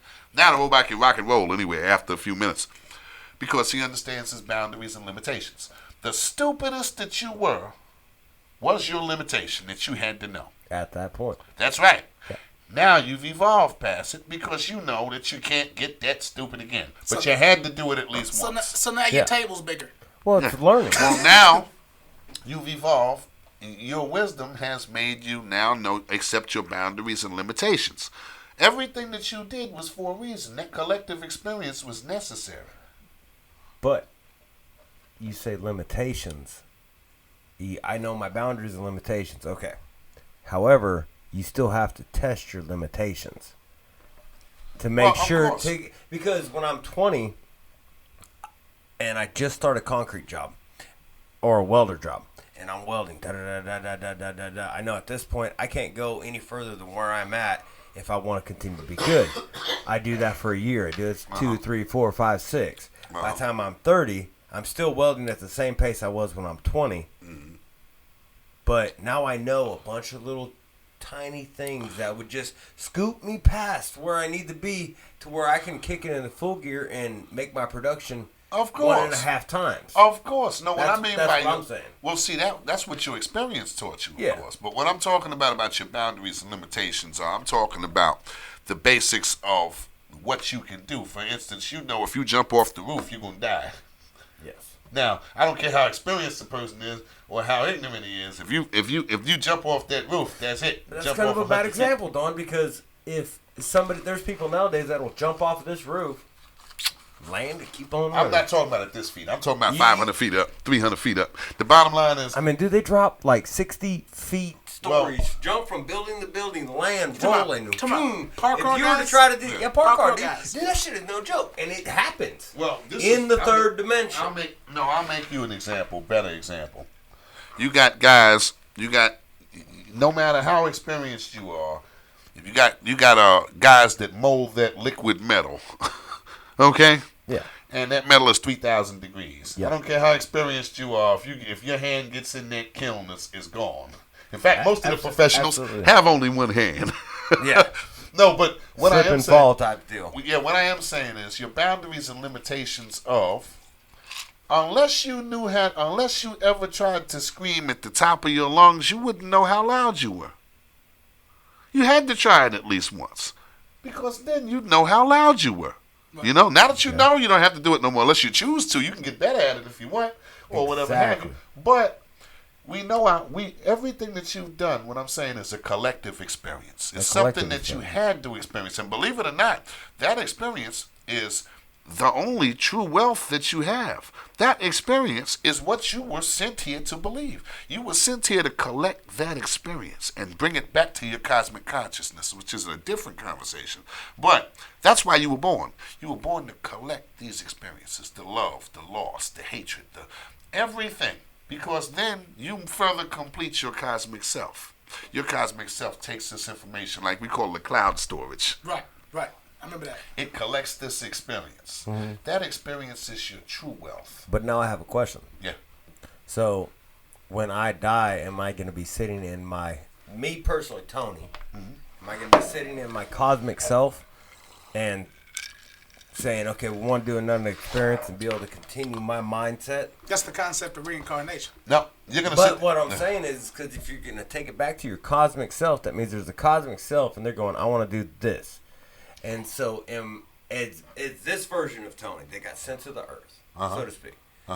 And then went back to my cosmic self.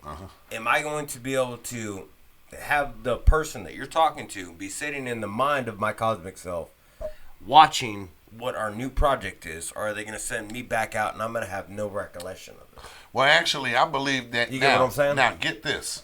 This is gonna be nuts. Okay. Now I'm gonna attempt right now, and I'm glad that you said that, because I'm gonna attempt now to explain a multi-dimensional question. I don't know how much sense it's gonna make in the third dimension. You ready? I gotta make another drink, dude. Okay. Sorry, hold on. Now, okay. Go now, this is what I know. The truth is, you're here, but you're still there too. Exactly, but that's what I'm asking. You're still there watching you here, Yeah. but only a fraction of you is here. So I'm the rest of watching you me. is there. I want to know if this is the fucked up version. Well, what happened? That's my main question. None of the versions are fucked up. Well, mine has to be fucked No, up. no. Simply because of the fact that I was born, that I was put here with defect. No, none of them are fucked up. Everything is the perfect representation of what it should be. You had to be this person to go through what you're going through to bring that back to the part that is you. So you're Where you telling going? me, Otherwise, it I've wouldn't done be a this- new experience. Say I've done this 20 times. Yep. You're Every saying time it was different. It was It was different. different, but it was the same person. Yep. Well, Okay. So that means every time that I came back here, I not had the same. eye disease. Well, not the and I went blind. not the and I same. couldn't see. Not the same person, but the same facet of you. It was always facet you. of me. It was always But you. different building tools. Yeah. How can Maybe I was an Anthony How can I explain this one? Yeah. and How I can, broke podcast studio chair. how can I explain this one? Baby. And look damn good while doing And it. McDaniel is what does it. You Well, got you sit should be down. happy you got Hey, we got a any mechanic. questions coming through? Any other questions coming through? You got down to collect certain experiences. Certain experiences you're here for to collect them, and that is your true wealth. Once you collect those experiences and bring that back, you further complete your cosmic self, and you're just gonna keep coming back down again. You've been here so many times before. This is why some of the things I say just may ring a bell on another level.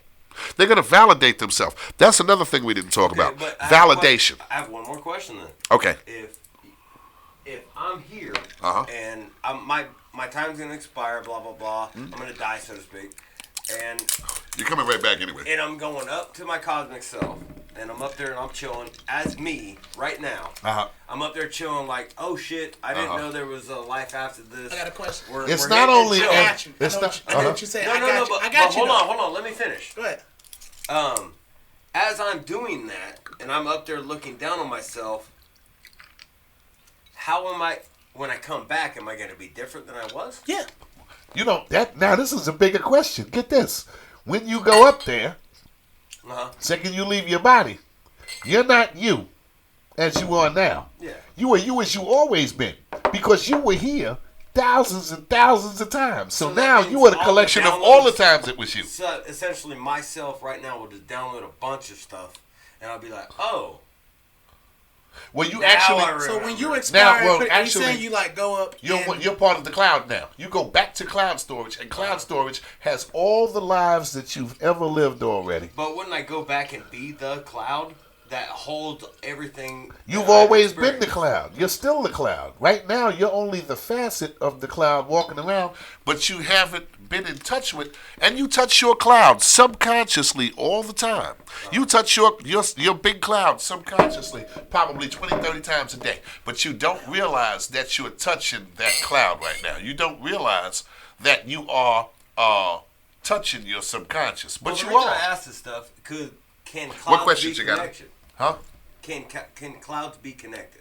Of course. Like, say, Anthony's cloud's connected with my cloud up there, and that's why us two are getting along or found each other in this Maybe, part but of maybe, everything. We are maybe, all- maybe Point not. is, Yeah. is my grandfather, when Uh-huh. I'm down here in the shop, and for those of you who don't know, this is the podcast studio part, and there's another part that's just about as big. That's where CCS Motorsports is located. When I'm down there working on stuff, and I'm grinding, I'm doing this stuff, and I'm trying to figure it out, and boom, boom, boom, and then all of a sudden it's just like a fucking idiot. And I get down there and I fix it real quick, boom, and it's done. And what I feel is when I'm down here, and I know this is going to be all spiritual shit, my grandfather, rest in peace, it kind of just was like, you know how to do that. Why are we fucking around? You know what I mean? You know how to do that, or here, this is how you do that, and it just kind of kicks into the back of my head, and I'm like, oh. And that's the only way I could see me knowing this knowledge, because I've never known this knowledge. I've never done any of this stuff. Could be that then inspiration is being sent to you. Well, See, that's there are what I'm different. saying. Yeah, there are different levels, and I can't explain. And thank you, Lancaster. And I can't explain all the levels. Please don't think that I'm a master at everything. I'm only a student, but I can just tell you from the things I know. Yeah. And I can also hope that people that are listening out there. Okay, I'll make you. This is the example I wanted to make you. Just now, I was talking about something else. I was talking about validation. Right. I'm gonna get into that, but first thing I want to get into is I want to ask a question like we were talking yesterday. What's that? You got these monks that are meditating, and you got everybody from the Gnostics to the Catholics to everybody. Yeah. You got these monks that are meditating. They take their beads off and they. Trust me, I know all the chants and mantras. I'm like all of them at the same time. I'm not gonna do it. You're a super ninja. Well, Monks ain't ninjas. well, What? well. Anyway, Is monks ninjas? monks, there are monk ninjas. we'll get offended later. Okay. Now, Monks ain't ninjas. yeah, I said We'll still ninjas. get offended later. Yeah, okay. Hey, Now, look. I'm just joking. All I Listen, know is Great White listen. Wind Ninja. So Now, if you guys want to listen. get offended by becoming I'm white look, ninjas, look. Let's get into the just subject. saying. Oh, we're just joking. Now look. Now we don't want to pass the subject, okay? Okay. Go ahead. Now you got people that are meditating all day. Why are these people meditating? As we talked yesterday, a lot of people think that these people are meditating because they are trying to meditate on superlative wisdom or some sort of to acquire or obtain some sort of extra ability or power or to gain something. The truth is, they already know where that is. They know where the power is. They're trying to meditate to keep a firm grip and reliance on self in this dimension. Yeah. You see, right now, if your subconscious, where all your information is, you're going to like this because it all ties itself into everything we've been talking about all day. Yeah. Your subconscious is infinite. It is the equivalent to you being a speck of sand in the Pacific Ocean. Or the Atlantic, take your choice. You are a grain of sand in the Pacific Ocean. That's how much is there. If you do not have a firm grip on the beach, on land, you'll be swept away. So, such is life. well, what happens is this. You meditate in order to keep a firm reliance and a firm anchor to The third dimension. yeah, because and who you are, a firm reliance of self. If you don't meditate in order to keep if you don't have a firm grip or reliance or balance on self, you'll get swept away in your subconscious or your cosmic form. Okay. Everything. Now, most people that you meet, this is where validation comes in. Most people that you meet that can give you the information that I do are crazy as hell. They're nuts. I know a guy right now that is hardcore into the next dimension, and you'll swear he's the biggest jerk, the biggest jackass. You'll swear he's the craziest person that there is. Intelligence is irrelevant if you're a degenerate. Exactly. So guess what? This guy could have the secrets of world peace, but nobody will listen to him. Now, Because he doesn't know how to communicate with the third dimension. biblically, if we're going to look at the Bible, this is what separated John the Baptist from Jesus Christ, who are both cousins, by the way. John the Baptist was in the wilderness. Okay? People thought he was a madman. Okay? He was a madman. The truth is this. So was Ted Nugent. But, Ted the Motor City madman. But, the truth Don't of get the me matter- started on Ted Oh, Nugent, yeah. bro. Well, the truth is this, right? The truth is, if you do not have a lot of people, they try to expand or they try to expound. Expand meaning to get wider, and expound meaning to go deeper. They try to expand and expound or elevate and touch another dimension or another plane of existence or another consciousness without having a firm grip on who they are here. And when that happens, it'll drive you crazy. Now, you touch your subconscious hundreds of times every day without realizing it. Some things that you think are in your brain aren't in your brain, they're in your mind. Certain things that you were trying to recall, they're not in your brain, they're in your mind. Those things are in your cloud. You don't just touch your hard drive, you touch your cloud storage. It's hard to tell the difference between your hard drive, which is your brain, and your cloud storage, which is your mind. Well, it's like knowing how to do something like riding a bike. Last time I rode a bike was probably 2 years ago.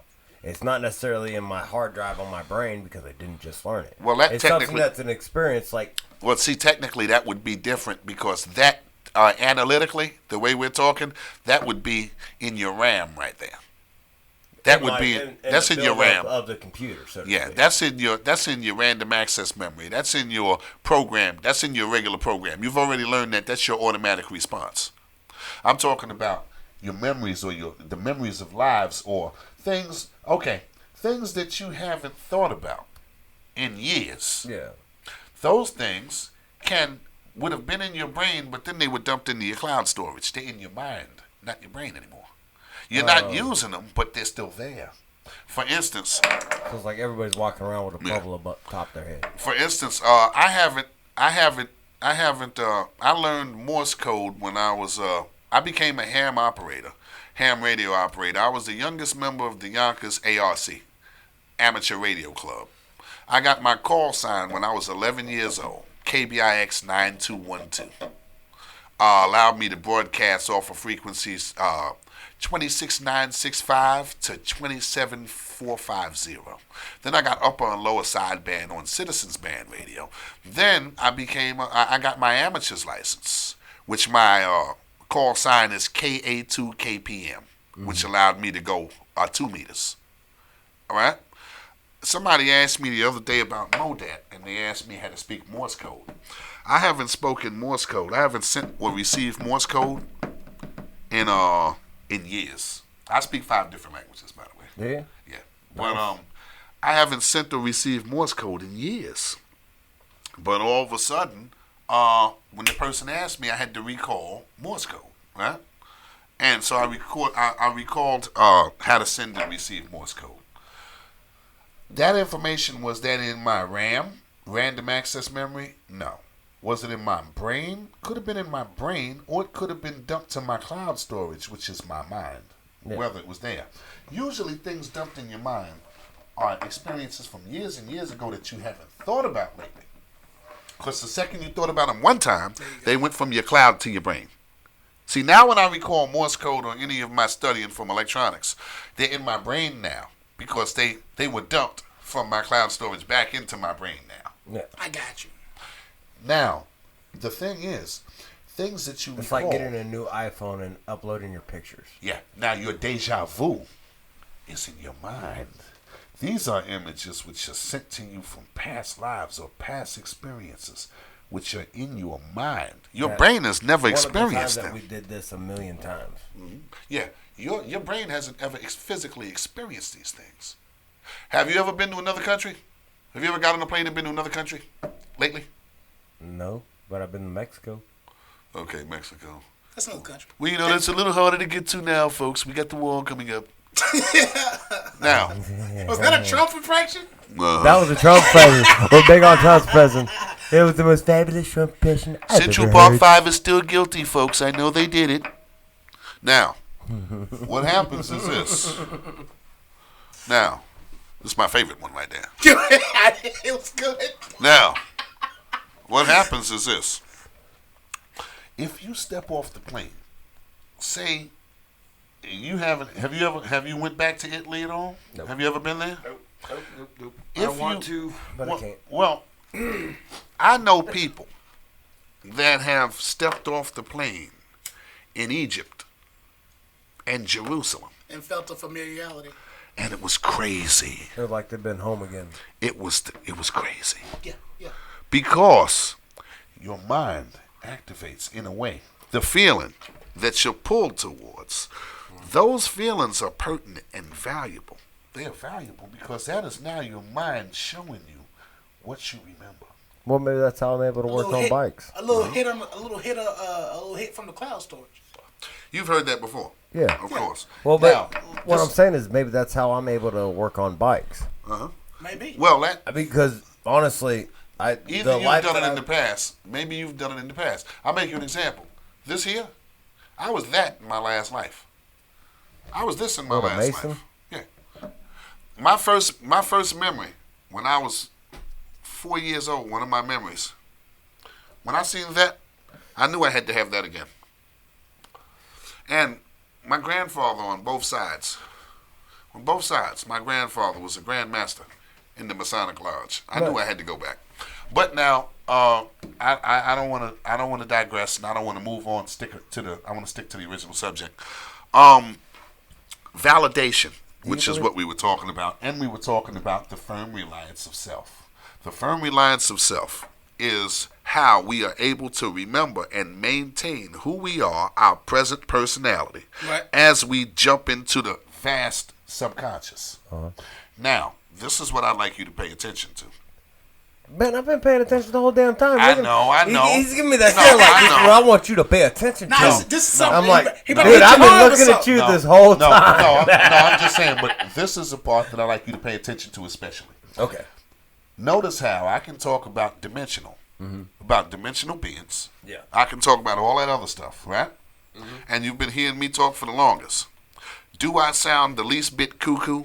No. Or like I'm somebody? Do I sound like, oh, well, a spaceship landed, and then it took me up, and then the cattle pod, I don't know where the cattle pod came from. Well, no, it doesn't sound like that because you're not white. Only white people will do that. Okay. Well, brothers get Now- the sheep prod, I guess. They get the sheep prod. I will say, and you want me to be honest with you? Yeah. A little bit. Okay. Reason being is because, and I'm very open-minded Of when course, you of say course, this. of course. It's when you're like, there's little stuffed animals that are mixed with elephants and everything Because running they're in all conflict with over your you, logic. and it's like, what the fuck is the fourth dimension? That place sucks. I want to go straight to the fifth. But notice, You know what I mean? but from that, what you said, which I understand. And I'm not trying to be a dick. I'm No. just, by any not means. at all. Not There's at no all. disrespect. No, not at all. Listen, from what you just said, understand and remember that before I said anything, You said it's gonna sound crazy. I told you. You were right on that assumption. Well, see, and there's much more, and there's much more I didn't tell you. Well, no, But I see, just want you to know. My whole thing is this is what I'm wondering. Okay, if, say, for instance, I look at Anthony and I see a bunch of little people jumping all over top of him and stuff like that, and I look at you and I see some big tall guy that's half bird, half elephant sitting back there in the corner. Where that can't be it. That can't be it because that sounds like a bullshit thing. It has to be. There has to be more, and I'm glad that you said that because there has to be more. Because it's like, okay, maybe those are amusement things for the people in the fourth dimension, But that's like, or maybe that's like a comfort thing or something. I mean, what place do these things play in this dimension? Well, what they play You know what I'm is saying? well, first like of this all, table plays in this dimension. well, see, first of all, you figure Go ahead. you figure that in the small area, And also remember, I'm only working with the hard drive that I have. and you're right. And so the part that I want you to pay attention to isn't what I said. I want you to see how before I said anything, I told you this may conflict with your logic, and I don't know if I should go any further. But what I'm Now- saying is, I want more. I want more. I want see, more. I I don't want to know. know what else sits Well, in that let me dimension. put it like this. That would make my stupid brain go. I never said. I wish I want to go. I want to go to the fourth dimension. I 'Cause never there's said- dragons, dude. I'm in. I never said that I'm a master at the fourth dimension. Well, but you and said I, you were and a I never, student. and I never said, Absolutely. and I also never said that I was that I've been around the entire place. Yeah. I've been to a small place which scared the hell out of me, Right. and I kept going and kept getting scared until I wasn't scared anymore. But to my knowledge, all the little animals I see running around this ark that are in this room right now, trust me, they're here. Yeah. All that stuff that I told you, for all I know, maybe they think maybe those are forest animals and this is the forest. Maybe there's an advanced civilization somewhere else, just not in this room. Maybe you gotta, but Like you said, it's an ocean. You just like it's the they occupy everything occupies the exact same space. It's on this planet. This planet Earth is the same place. Maybe the advanced civilization in the fourth dimension from here, I'd have to travel to Japan to get there. Well, maybe the United Maybe. States in the fourth dimension is like the United States it was here in the third dimension All that's 3,000 years ago. Yeah, all that could be a situation. And it Maybe- has different animals and shit for on all it. I know. maybe 3,000 years in the Now, future. for all I know, Could this be. could for all I know, this could be a rainforest. Maybe the animals think they're in the rainforest. You never know. They're on top of me. Maybe I look like a tree and you look like a log, and this is a rainforest, like Yeah. we said. In the, But I in do the know. fourth dimension, at least one have a big dick. Well, I'm just saying. I want that I thing know, to no, be no, like, we- boom. I want no, to be no, able to. we I want my creeping dick up. to be so big that I could slap people with it. We- If I get upset with it. I just Well- want to sling that thing around like a soft fucking Now, sock with there's a one damn more thing I wanted full to of get into. sand. Just what? Now, I wanted to get into one more thing. The first thing I wanted you to notice is that I come across to you as, which is true, as I can be a professor in this, or an educator in this. Well, you need to start your own podcast, dude. I don't come across as a crazy person. I can perform a lecture in this. You need to start your own podcast. People, well, I was doing something small, but dude, I will help you. Well, this is the point I'm trying to come across to you. Okay. I don't come across as another guy I can bring in, Gravy, that I told you about. Grady, they call him Gravy. He's been thrown out of the bar. Yeah, he's been thrown out of the bar and everything. If he comes up here, he may be able to tell you the same thing that I am at a more accurate level and degree. Maybe he's been more places, but he lost his grip in a lot of ways. He's very unstable in his grip on reality in the third dimension. So what would happen is he may be able to know stuff there, but he's not really stable enough to bring it back here. That's what you meant between Jesus and John the Baptist. Yeah. Yeah. See, you got people that get locked up. Yeah. You get people that get locked up, right? And they go into solitary confinement in prison, right? And they sit there by themselves with nobody but themselves for 23 hours a day. These people are unconsciously or unwillingly forced to deal with their subconscious. If you keep a person in solitary confinement for years, them people go crazy. You know why? Because they are now prone to deal with their subconscious. So they forced to deal with the fourth dimension without an anchor. Yep. They didn't get a chance to be under proper meditation to realize how to have a firm grip or reliance on oneself, which is what we were talking about. Yeah.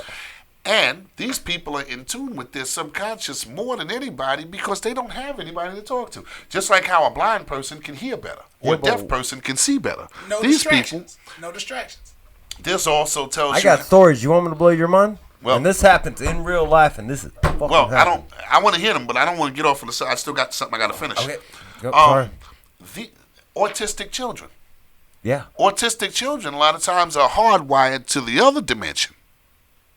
They just don't know how to bring a lot of their things here. You know, if you open up one of them guys in solitary confinement, when you open up his, if you leave him there for a year and pull him out, you gave that guy a pen and paper, that guy done invented so many inventions and so much crap and so much musical songs and so much stuff. When I say crap, I mean substance. Yeah. That guy done invented so much stuff. He done invented water-powered this and this, that, the other, because the inspiration is being given to him from his cosmic being and from other sentient beings. Yeah. He is receiving so much information, he's a conduit at that point. Yeah. And he doesn't know how to cut it on or cut it off. And because he doesn't have a firm grip or reliance of self to understand or remember who he was casting off everywhere. He's floating everywhere. Yeah, he's Tesla. He's Tesla. So you got a fishing rod. You trying to pull this kid back in. Nah, Tesla has definitely Tesla, dude. Battery operated power unit. Yeah, but Nikola Tesla, he wasn't like insane. Not Tesla. I didn't mean Tesla. I mean, how about Schopenhauer? Who's the one that put out the car Tesla? The Tesla car? Yeah. Elon Musk. Elon Musk. He's Elon Musk. He's Elon Musk. I mean, that is like the closest thing to what you're talking about now that has brought those ideas, had a firm base on his reality, but was able to bring everything that he could gather from that dimension, bring it back here, and say, here. He wants to put an underground tunnel in Los Angeles, all through California. Boom. If you see, there's a difference. If you only knew how Elon Musk got his, it's a difference in. Well, how has he gotten his stuff?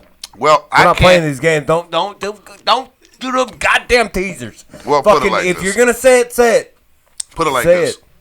A lot of technology that we have today, we have because of patents that people got them years and years ago. Yeah. And if you only knew how many inventions, things we got now were invented in what were discovered in the 1920s. I know what you're talking about. And Howard Hughes had them, and then he patented them, and then Phillips got his patents at the end, and then started leasing his patents out.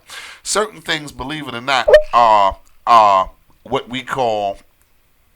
Certain things we call, for every invention there's politics involved. We know exactly. that. Well, everything certain things are able to come out now, and certain things can't come out. Exactly. And sometimes the patents, at the time that they were invented, and it was a money loss for the people that were running. That's right. Shit. That's what lobbyists are here for. That's exactly. And to tell you the truth, for. Tesla couldn't have come out 30 years ago because then we wouldn't have made all the money in oil.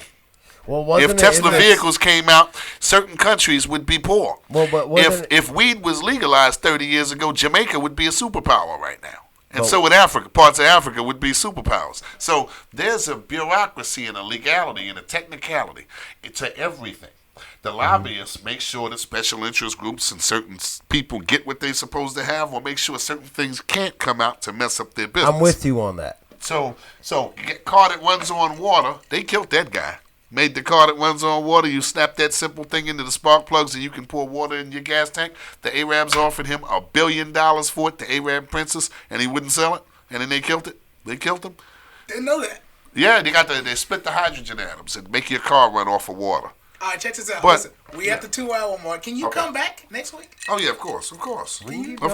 Well, I just wanted to say one more thing. Keep going if can, you want can to. I can I think one more? Can I say one more thing? I just wanted to. This is the Unless last thing I want to say. Call, you got a hand. Misty, Well, where you at? This is the last thing I wanted to say. She must be getting off work soon. Validation. Validation is very powerful. Yeah. Validation is when one thing connects to another.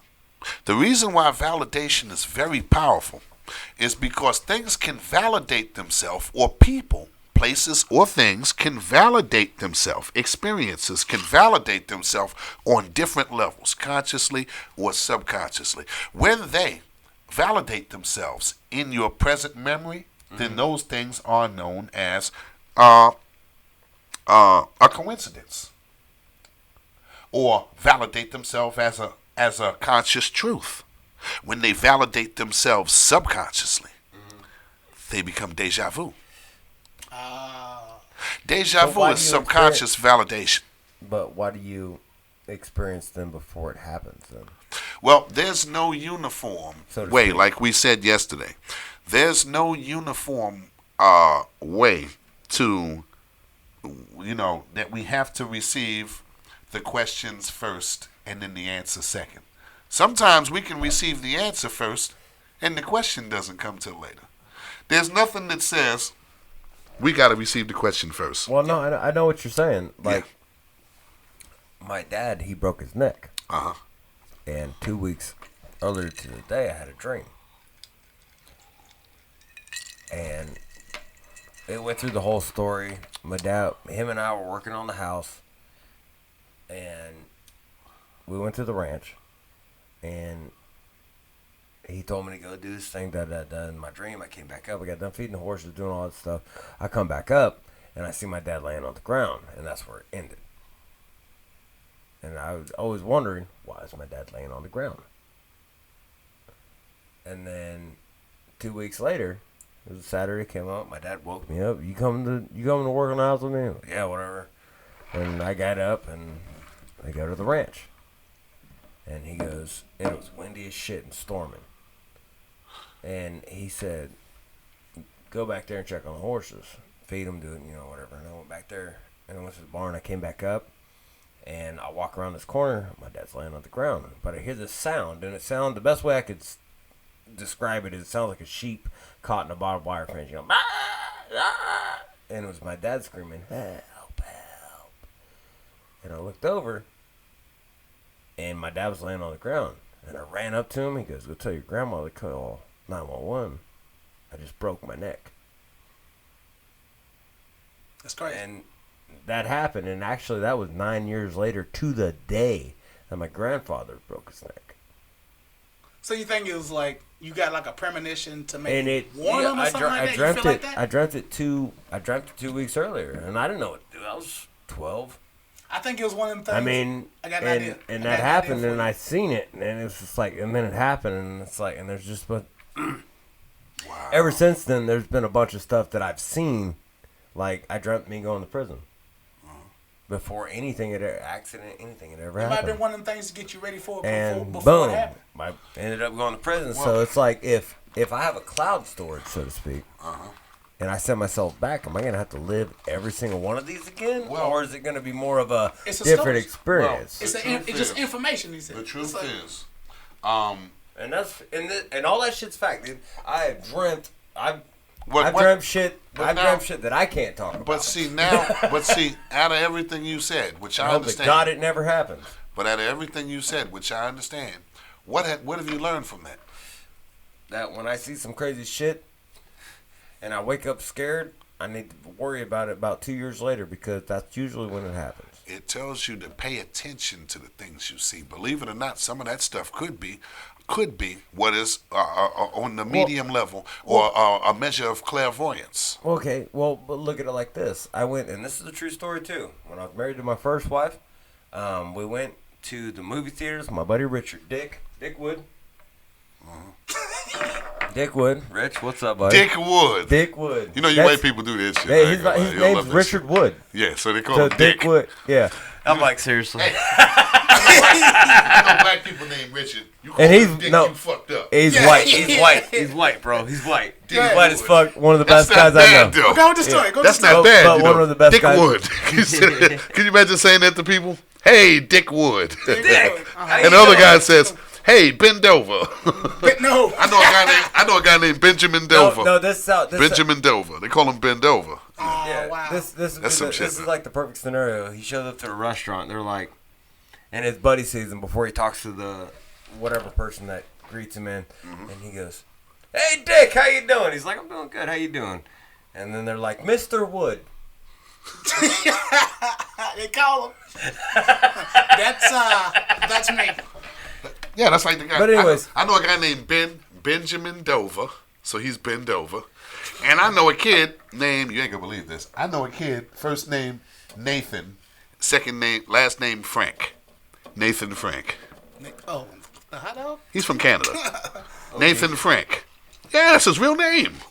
It's crazy, That's huh? crazy. but my story with Dick Wood, Uh-huh. we went to go it was for his birthday. We're going to see, I think it was Spider-Man 1 or 2. Okay. Tobey Maguire? It was, I don't remember. This was probably 2011, Tobey Maguire. Yeah. 12, Tobey Maguire. something like that. Or no, wait, like 2006, because I moved here in 2008. It was like 2006 or whatever. And we went and saw this movie. And then later on, my wife was telling me there's a new movie coming out. At the time, my first wife, there's a new movie coming out. I was like, oh shit, we've already seen that. She's like, no, we haven't. I'm like, yes, we have. I've seen that fucking movie. And we were going to see, it was Spider-Man 1, because we went and watched it at the movie theater, and then da-da-da-da. And when I was watching this movie, I was literally watching Spider-Man 2. Because 8 months later, Spider-Man 2 came out. And I'm like, I've already seen that movie. Yep. And she's like, I don't believe you. And we went to the movie theater, and I called out scenes before they fucking happened. And she was like, there's no fucking way. I was like, we saw this fucking movie with Richard. But see It's now. crazy. But see now, I'm glad he mentioned that example. You know why? Because you got to realize, stuff like that seems impossible. Like you said, the reaction you had. It seems impossible when you're dealing in the third dimensional world. Time is relevant. Listen, time is relevant in the other dimensions and in your cosmic realm. All the stuff has happened already. It's a number line. It's like you may have been in touch with a certain part right then and there that was on your number line. You may have seen something that was advanced. Sometimes we get that. When the song "Boot Up" came out,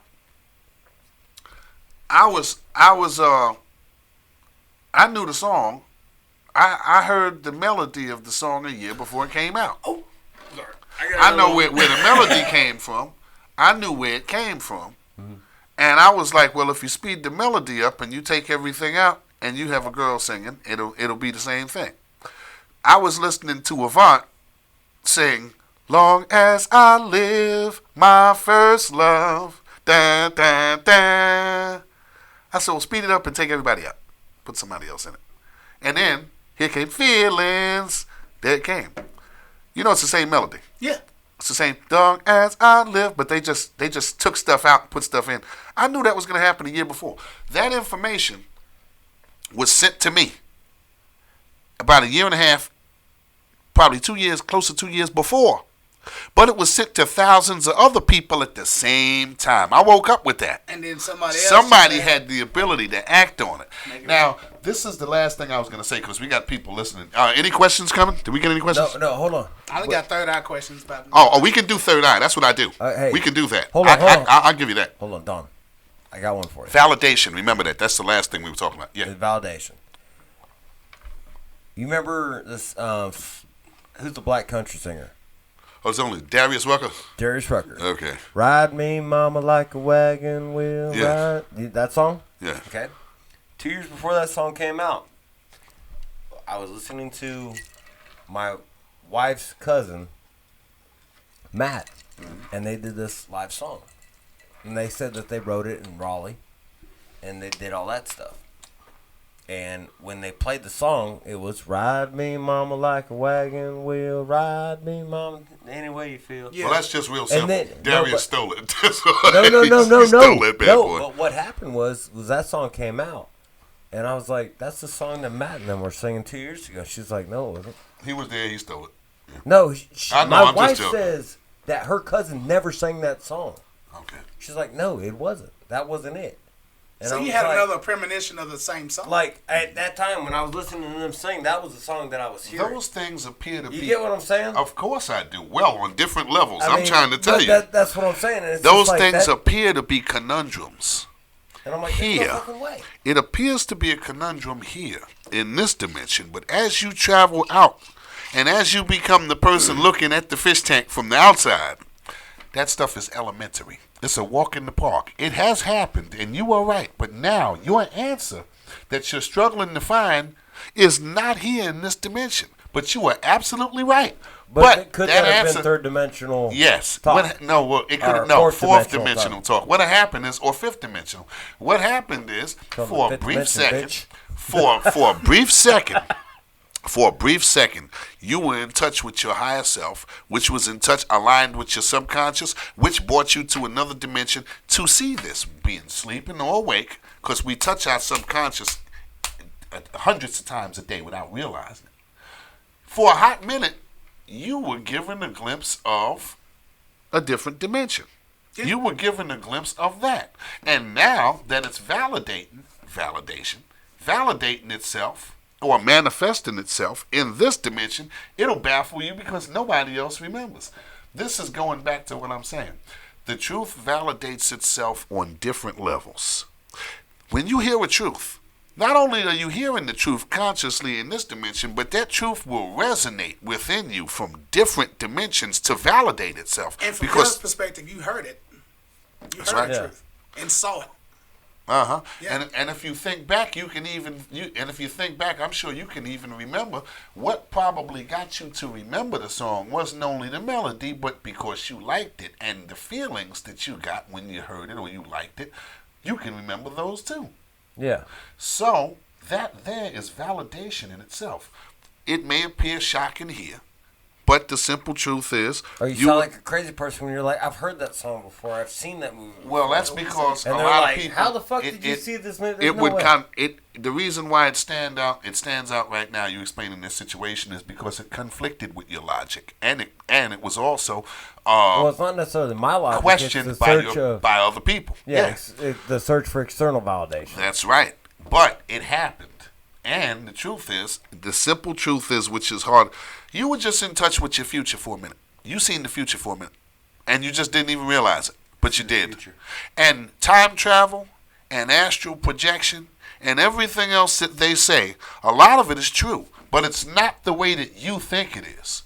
Don't think in that Back to the Future stuff where you jump in the DeLorean and no. And don't think you floating around and no, these things are true, but they don't work in that way. Yeah, we talked about this earlier about when the dude seen when the dude in the Bible was supposed to seen the mark of the beast. He said he saw 666, and I was like, well, I think he saw binary code, and the way people's brain works, they group numbers together.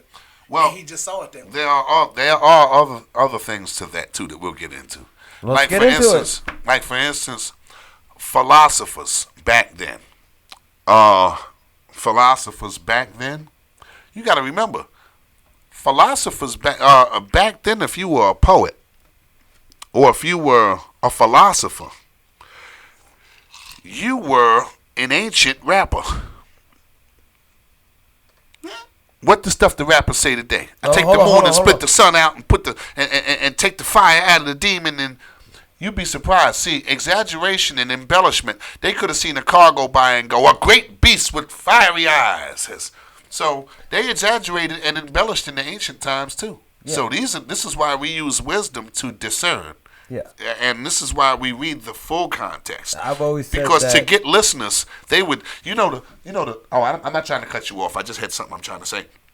Absolutely. The minstrel would go from town to town, and they would treat him like a king. He brought news of the other towns. What say you of Statesville? What say you of Salisbury? How are they faring in Winston? What about Raleigh? And he would sit down, and they would give him a big pot. does it like this. They would give him a big pot of. They would give him a big pot of roadkill stew, whatever was in it, probably possum. And then he would sit down and he would go, "Oh, they faring well over there. Great beasts are flying through the air, and great animals, which are really there was a little cow he's talking about. And the great beast has crossed the road, and I had nowhere to go." Really, it was a cat that was walking down the street. He hit it with a stick. Pretty much, he was trying to make it sound better. Yeah, he was hustling. Yeah. He was hustling. He wanted that pot of lamb stew and whatever it was, and he sat there with the guitar and said, "And I learned a great ditty from over there," and he started singing and dancing something that he learned on the other side of town, which really didn't sound nothing like it, but it was the best he could do. And but so you had people that would exaggerate and embellish back in ancient times too. A great ball of fire, really was a matchstick that was burning on there, and the sea opened up. Really, it was somebody left the faucet on, and it was so you got to realize that stuff happened then too. Certain prophetic texts and ancient texts were embellished and exaggerated to get readers. They had to have somebody read it. You got to keep it interesting. Yeah. What they got to say? Nothing happened today. Oh, nothing happened today? No, they got to say something. So, in saying what I'm saying, all I was saying was, and I didn't mean to cut you off, but the truth validates itself on different levels. Yeah, sometimes, like I said, when certain things look impossible or they appear to be a different level, they are that way. Just that your origination started in a different dimension, and the tail end or manifestation popped up right where you are. What questions we got? What do we got? Third eye? What do we got? Is it in regards to the third eye? Mm-hmm. If open, what dimension would I see? How does one open it, and how did you know if it was open? Well, I was watching a YouTube video the other day. And the guy was talking about 11 signs. What did he say? 11 signs of how you know your third eye is open. And I watched the video. A black dude. I forgot his name. He was absolutely right. I can't exactly tell you what dimension you're going to wind up in. When you hear me say third, fourth, or fifth dimension, I never separated, well, this is the fourth world, this is the fifth world, I never separated that. I do know that there are many higher dimensions, and I do know that the dimension I go to is a higher dimension than the third dimension. I don't know if I'm going to third, fourth, fifth, sixth, or seventh. I don't know where I am, but I know it's not here. Right.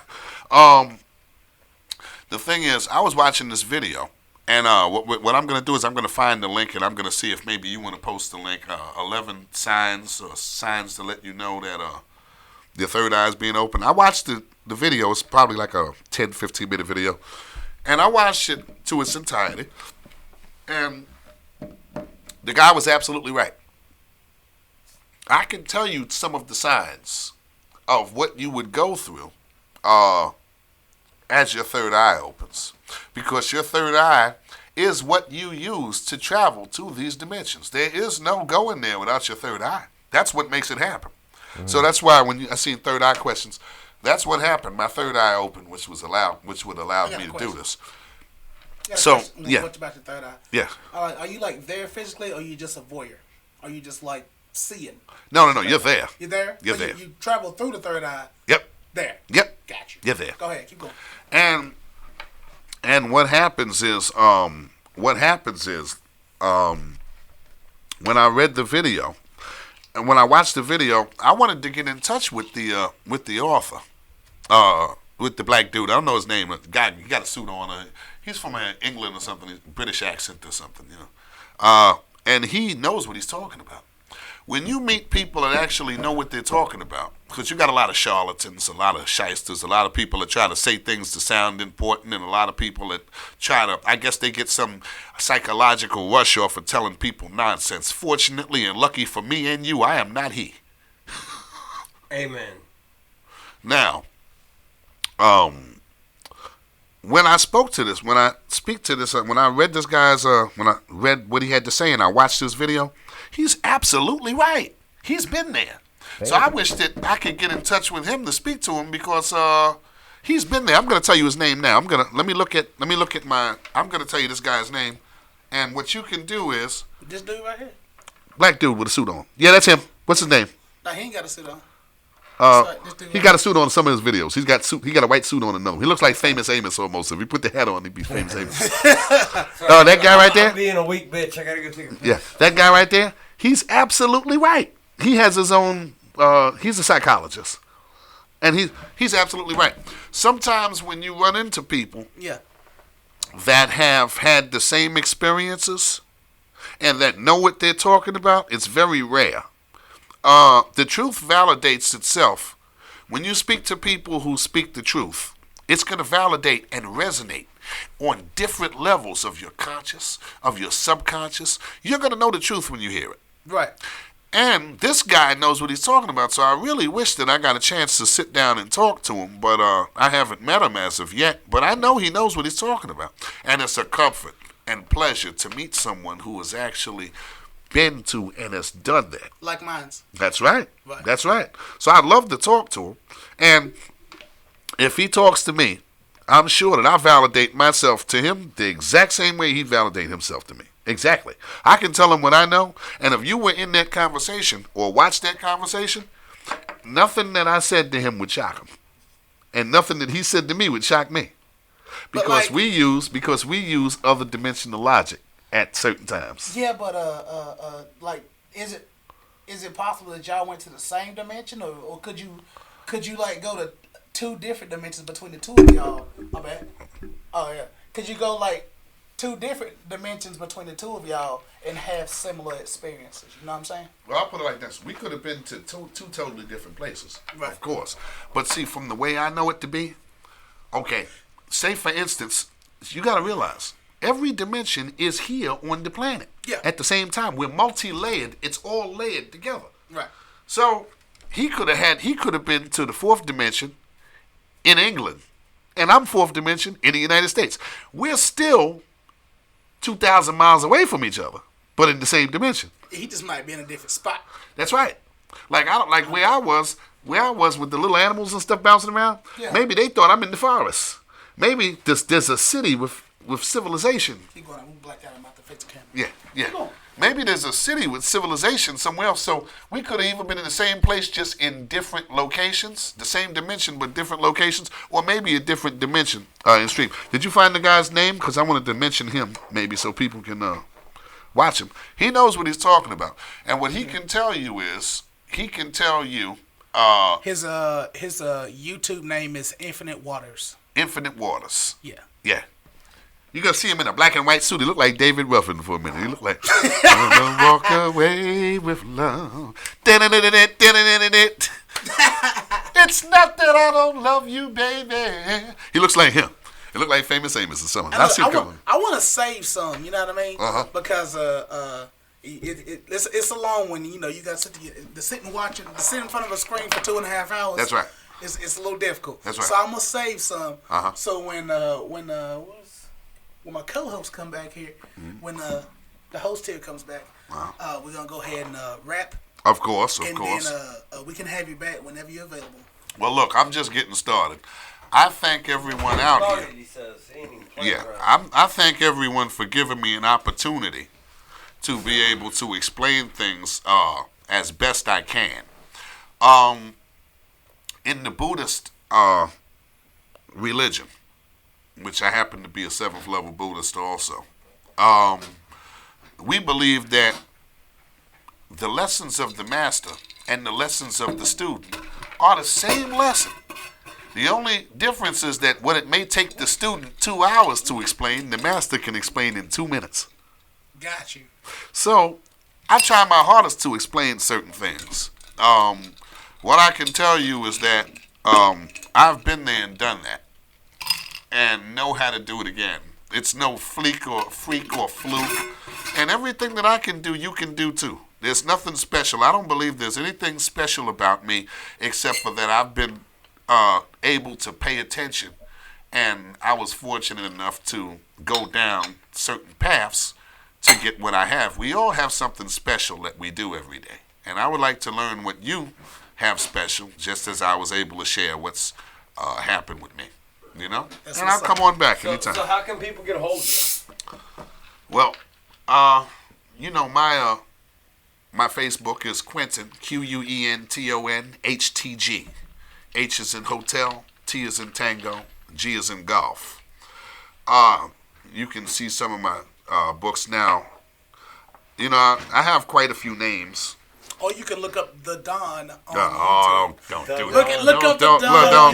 go on. And see some classic hip hop and my man in a lot of I thought hip we were hop gonna rap. You want to videos spit something real quick? Huh? with You some wanna big spit- names. You want to spit something real quick?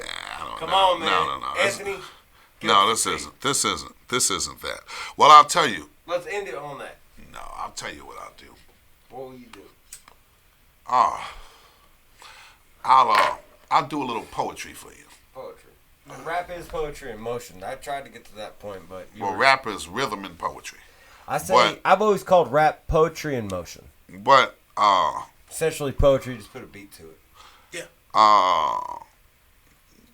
you know, I did the poetry. I'm the 4-time grand champion of Poetry Slam. You can find me in the books or whatever. I'm there. They wanted me to be a judge the last time. You know what? I'm gonna save the poetry for the next time. But I'm gonna tell you what. What I'm gonna do is I'm gonna tell you I thank everyone out there for listening, and you can check my page, and if you have something interesting to speak about, let me know. Maybe there's something I can share with you. You know? Yeah. Okay. I tell you what, well, this episode of the podcast is brought to you by CCS Motorsports And For- dope socks. And dope fucking Dope socks. Socks. Dope socks. For all your on-road and off-road needs. You can dream it. If you can dream it, we can build it. Sorry, man. My mind was blown today. My mind's been blown too much. I gotta wait till like next January to have we gotta someone have this man back because Jesus Christ. We gotta live out. Somebody play. It's a lot to my download. shit. I'm definitely gonna have to redo this. I'm gonna have to listen back to this episode. Tumblers, we love you. We hope you enjoyed it. The powerful John Q. Everybody, ladies and gentlemen. Don Q. Have a great night. We love you. Enjoy yourself. Don't do anything that Anthony wouldn't do. Which means do everything. Do it all. Nice. All right. Let me know when to cut. And go ahead, cut it. See y'all.